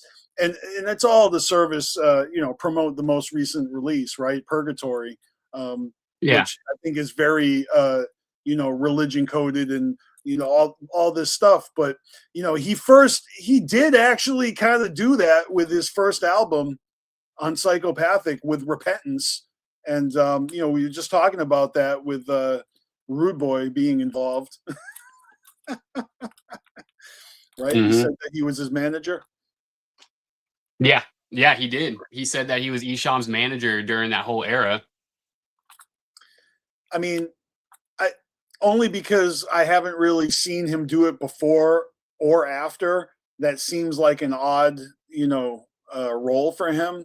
But then again, they made Billy Bill the president of Psychopathic Records after Alex left. So, it was either him or Tall Jess or Nate the Mac. I mean, they're boys, they put their boys, Yeah.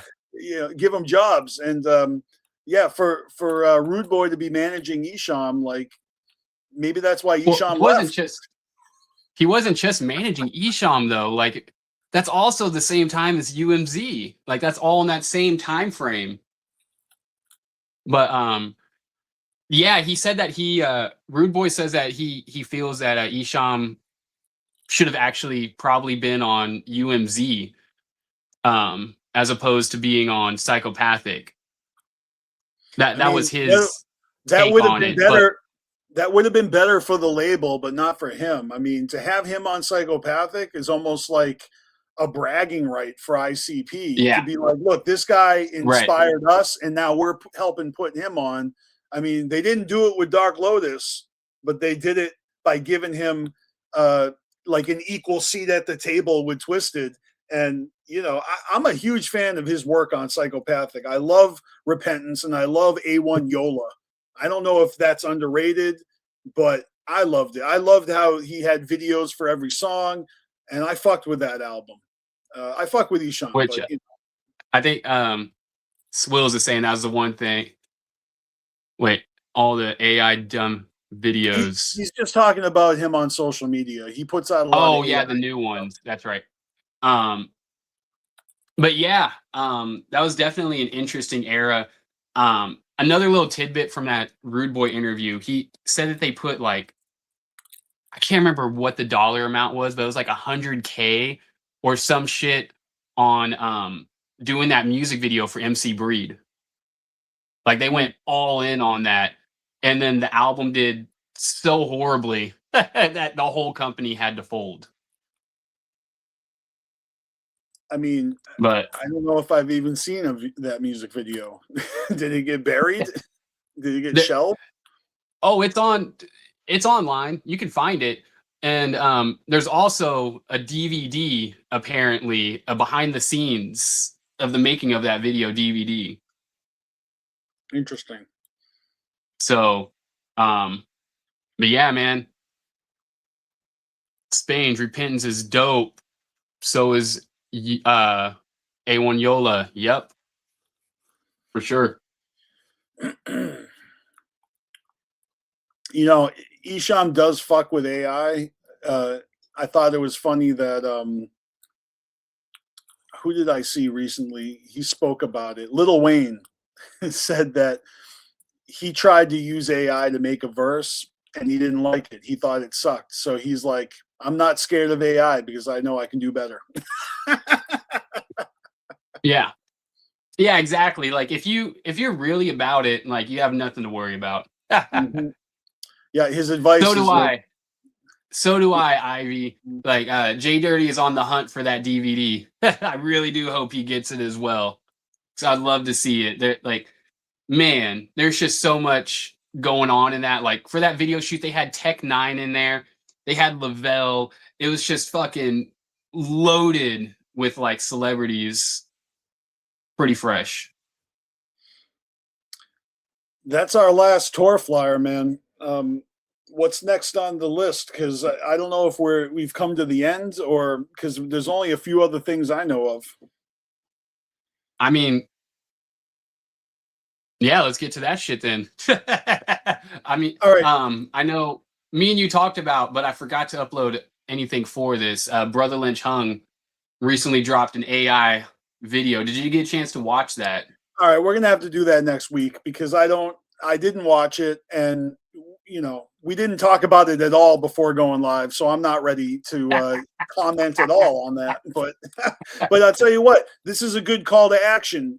Go check it out, and next week we're gonna talk about it, and everyone can have an opinion because you have a Right. week And to go check it out. It's your homework. mind you, this Brother Lynch Hung fucking AI like video that he dropped. It's less than 2 minutes long. It's the first episode of like a series that he's working on. It's the pilot episode. Um, it's interesting. It's interesting that he's taking this approach. I'll just say that, but we'll dive deep into it next week. That's actually an opportunity if you guys want to get on the show in that way. We're going to do a comments of carnage where we look at the comments of the video. So if you go and watch it, leave a comment on his video and it'll show up on our screen. That's right. Because we will do a comments of carnage on that because the comments are going in on it. So Well, I like that. That would actually be fresh if we everybody on the show what video we're going to do a comments of carnage on, so that way you have an opportunity to get into the comments I like that. for next week's segment. So we'll try that. And yes, Nick, rest in peace to Chuck Norris. That happened this week. Also, I can't remember his name, but the guy from Buffy the Vampire Slayer passed away. And he passed away the same week that they announced that his reboot, the Buffy the Vampire Slayer reboot, got canned. So I thought that was interesting. So he probably was all excited about. No, that's mean. I was gonna make a joke that he died because that deal went through and he was counting on it. And Right. I don't know how he died. I feel bad because that dude was like fucking 50 years old. Like he wasn't old.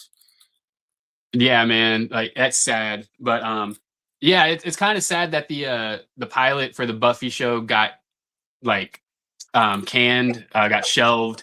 I know my homie was actually like working, like he worked on that. He's in LA and he did like all of the anytime he saw food on the show, he was doing that food prop shit. Gotcha. What's the name of the Brother Lynch Hung AI video? Fuck, I cannot remember the name of it off the top of my head. I think something cruising or something like that, but it's literally the last thing that Brother Lynch Hung uploaded on his YouTube channel. So it says episode 1 pilot. Yeah, go to Brother Lynch Hung's YouTube channel and check out the most recent video. That's what it is. Yeah. Bet. All right. So what I've got here is a little throwback. This is a photoshopped image I made 19 years ago, getting hype for The Tempest to drop. And I'm not going to pull them up on the screen, but if you guys follow Carnival Spirits on Instagram, you're going to see that on St. Patrick's Day, I threw up some old throwbacks from when we were celebrating the Tempest release party in Worcester, Massachusetts. It went down on St. Patrick's Day. So we all had like, 4-leaf clover lays. We painted up. We hit the fucking show at the Worcester Palladium. It was great. A lot of juggalos, really bonded at the Worcester Palladium during this era, because when they toured for the Tempest, they did 2 shows back to back at the Worcester Palladium. It's something that they've never done since until last year when they did it for Juggalo weekend. So that was pretty cool. But yeah, the Tempest tour was incredible. And, the Tempest just had its 19th anniversary this week. So shout out to the Tempest. Hasn't gone gold, but next year it'll be 20 years old. Fuck. How do you like them apples? The Tempest being 20 next year? That's insane. That's insane. But if you were at the show in St. Patrick's Day in Worcester, you might have gotten one of my business cards, because this was when I was pushing Dear Joe and Joey on MySpace, and I would hand out these business cards that I had made from Vistaprint.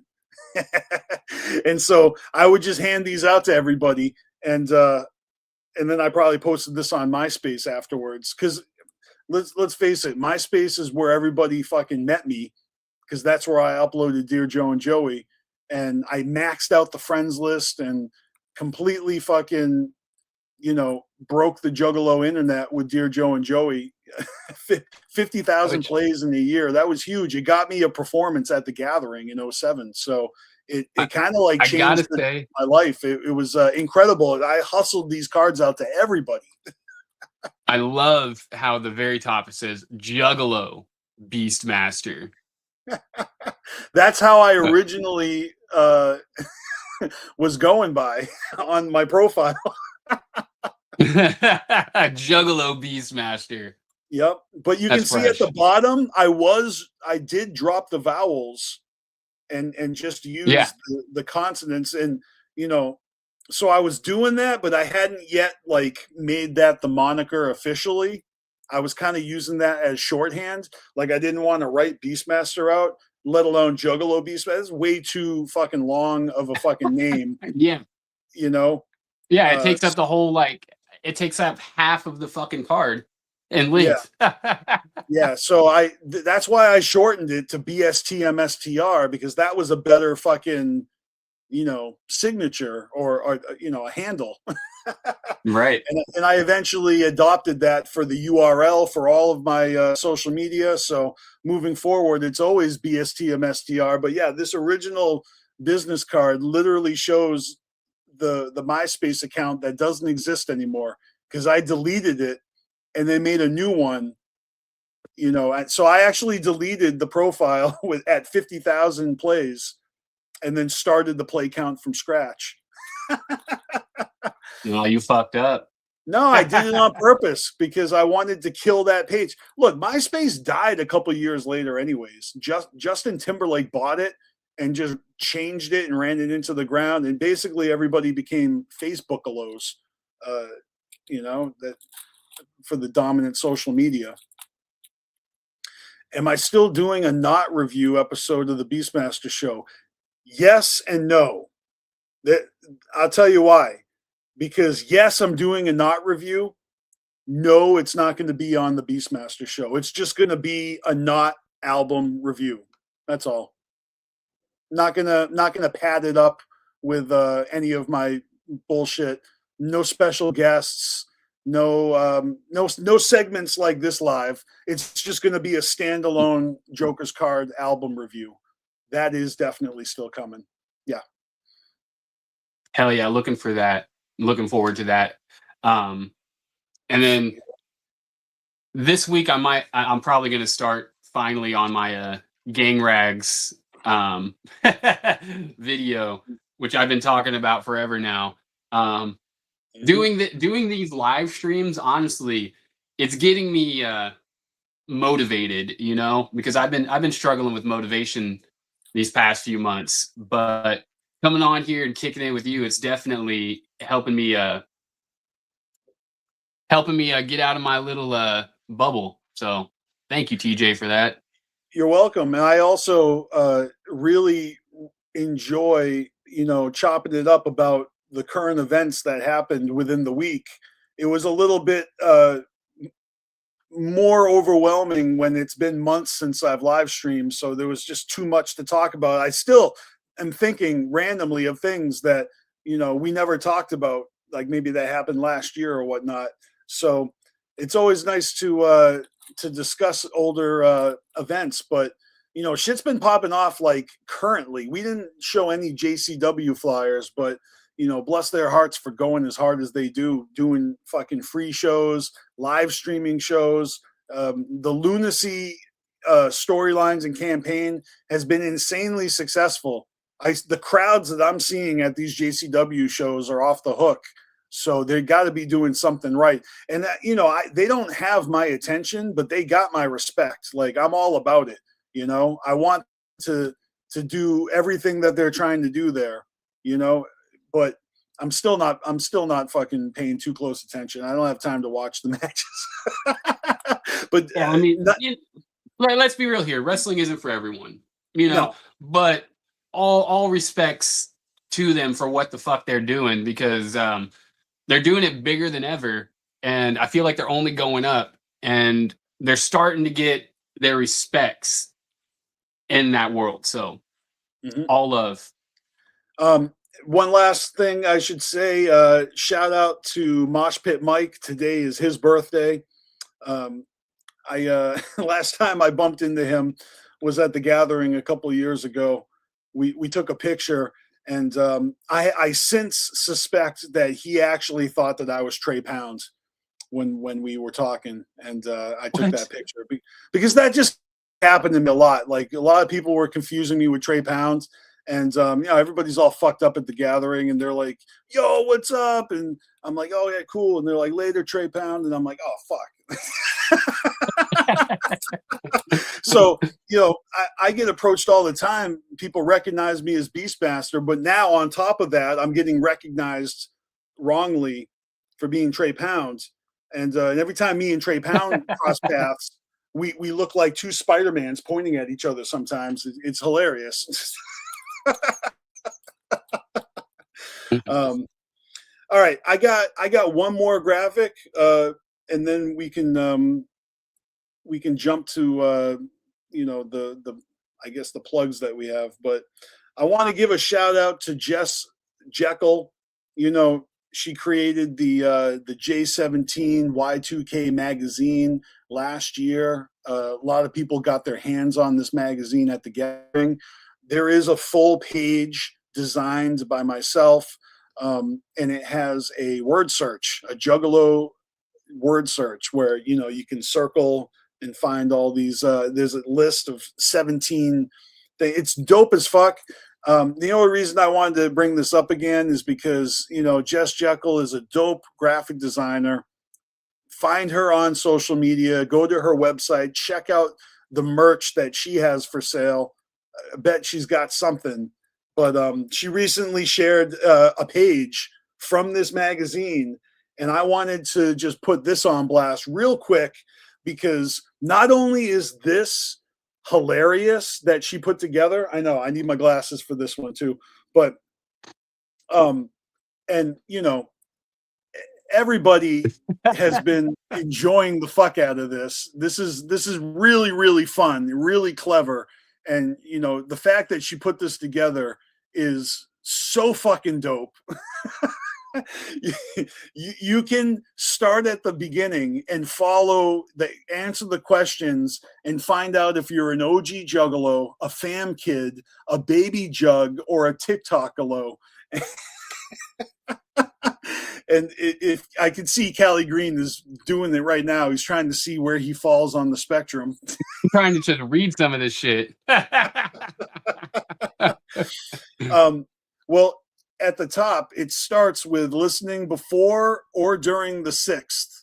Yes, Hell's Pit, don't be a let. All right, so basically it's asking, did you listen to ICP before Hell's Pit? Yes. Okay, from there, did you start listening between the Tempest and the Death Pop? No. But if you said yes to the first one, then you're going to go down below and it says, did you gather between 2000 and 2008? Ooh. No. No. Okay.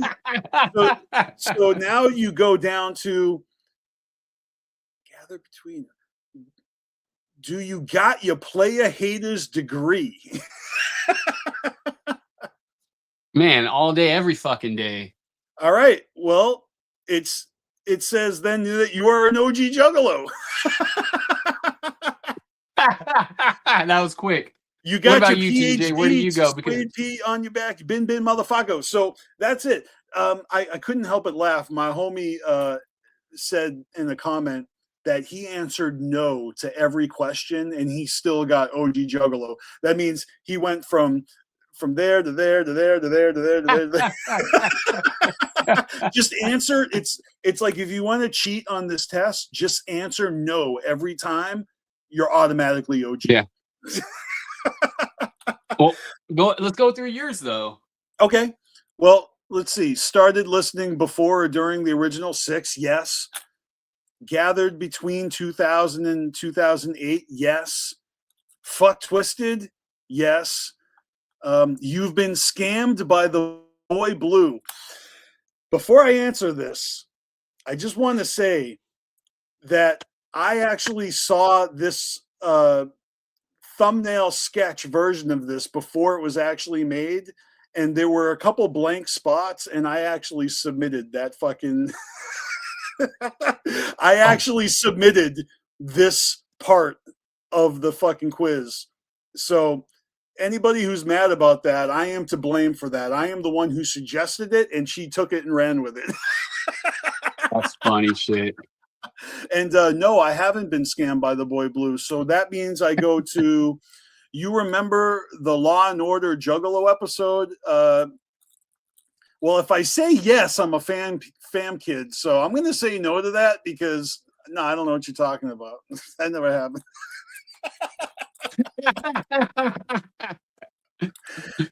It's how you game the system. But yeah, let's say that I did get scammed by the boy Blue. Let's just say what if, okay? Well, then it goes to Ouija or ICP, or no, Ouija better than ICP. And I'm going to say no to that.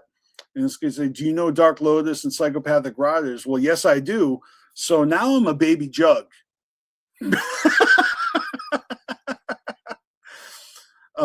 I'm sorry you didn't get to experience the golden years, but you got this shit, Sean. Keep spreading clown love. Yeah, you know what I mean? It's true. It's true. I'm just a baby jug. On that note, this Easter Sunday is going to be my 30th anniversary of being down with the clown. So that's a huge milestone for me. I'm looking forward to that shit. That's like literally next month. Hell yeah. Fucking 30 years, still fucking jugging like it's nobody's business. And shout out to Jess Jeckel for this whole fun concept of the magazine. And there's so many fresh pages on there. I'm sure you can still buy a PDF version of this on her website. So go check that shit out. Yeah, what else do you got, Callie?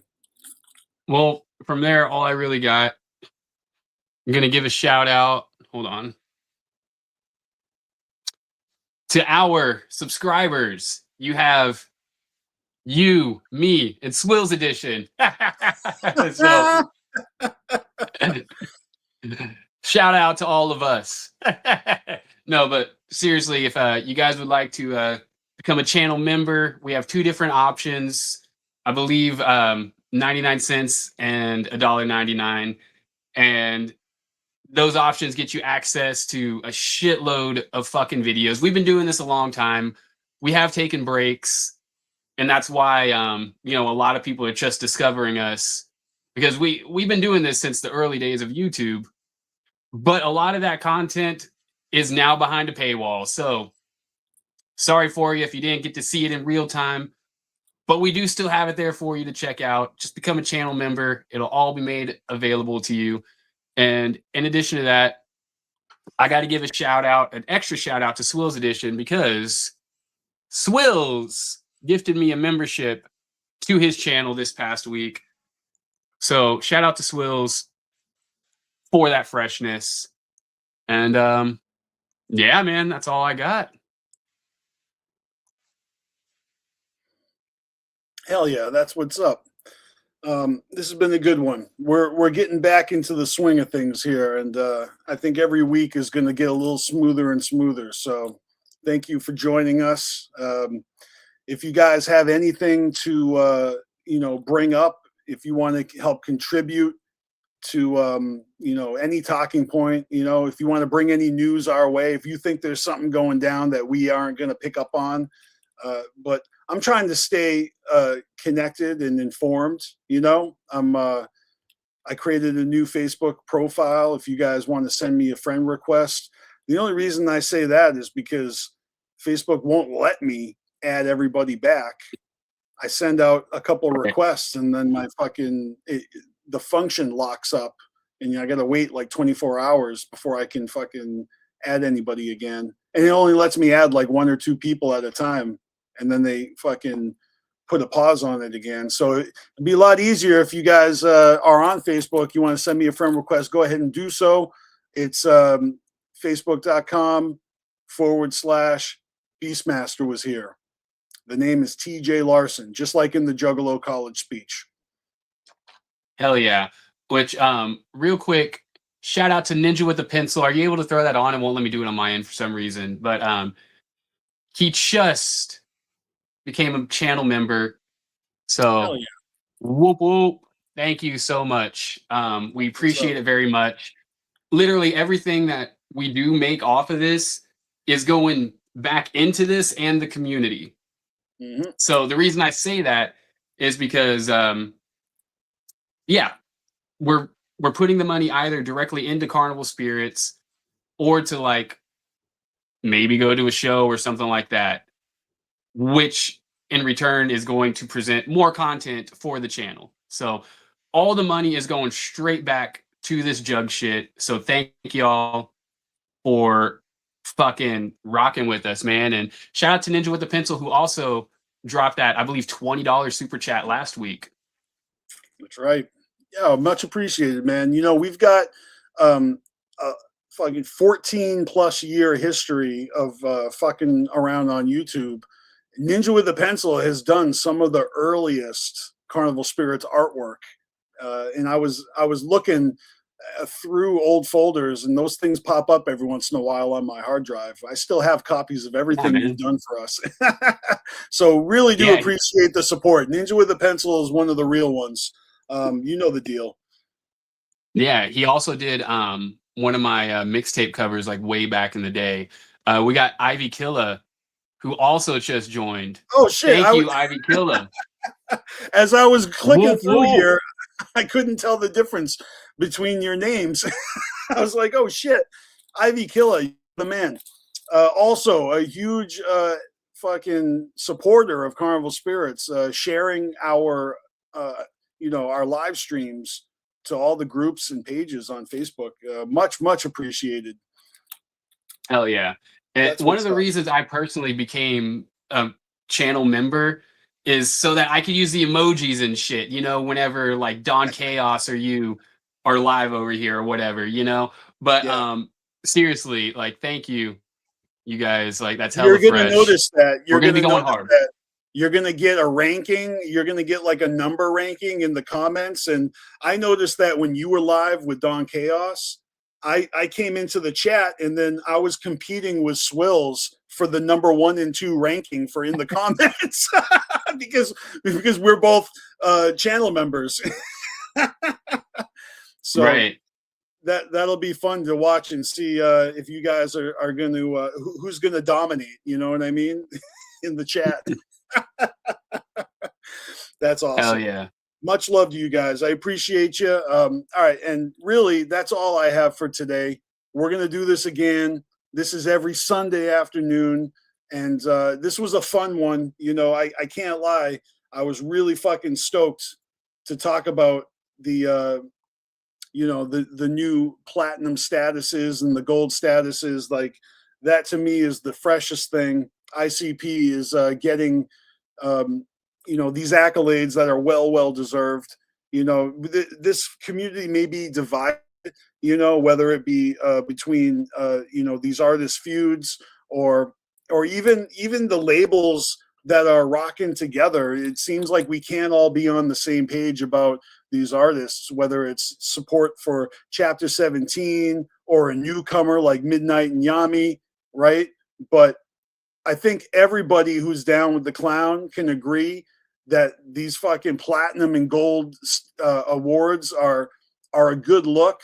And you know, old school juggalos and TikTokalos may not gel, but we're clearly all enjoying the same fucking music still, you know. Hell yeah. You know, they've gone viral in a sense, you know, in this new media landscape. And you can't be mad about that. I mean, you can, but why you got to be such a sourpuss? Like, I love to see it. I love to see them do well, you know, and get these opportunities. Like, I don't give a fuck. Go play fucking Vans Warped Tour. Who gives a fuck? Hey. You got to make that money, and that's what everybody else in the scene is trying to do. They're hitting the road. They're going on tour. They're releasing physicals. They're selling T-shirts. They're love bombing their fans. Everybody's out there hustling. So more power to you.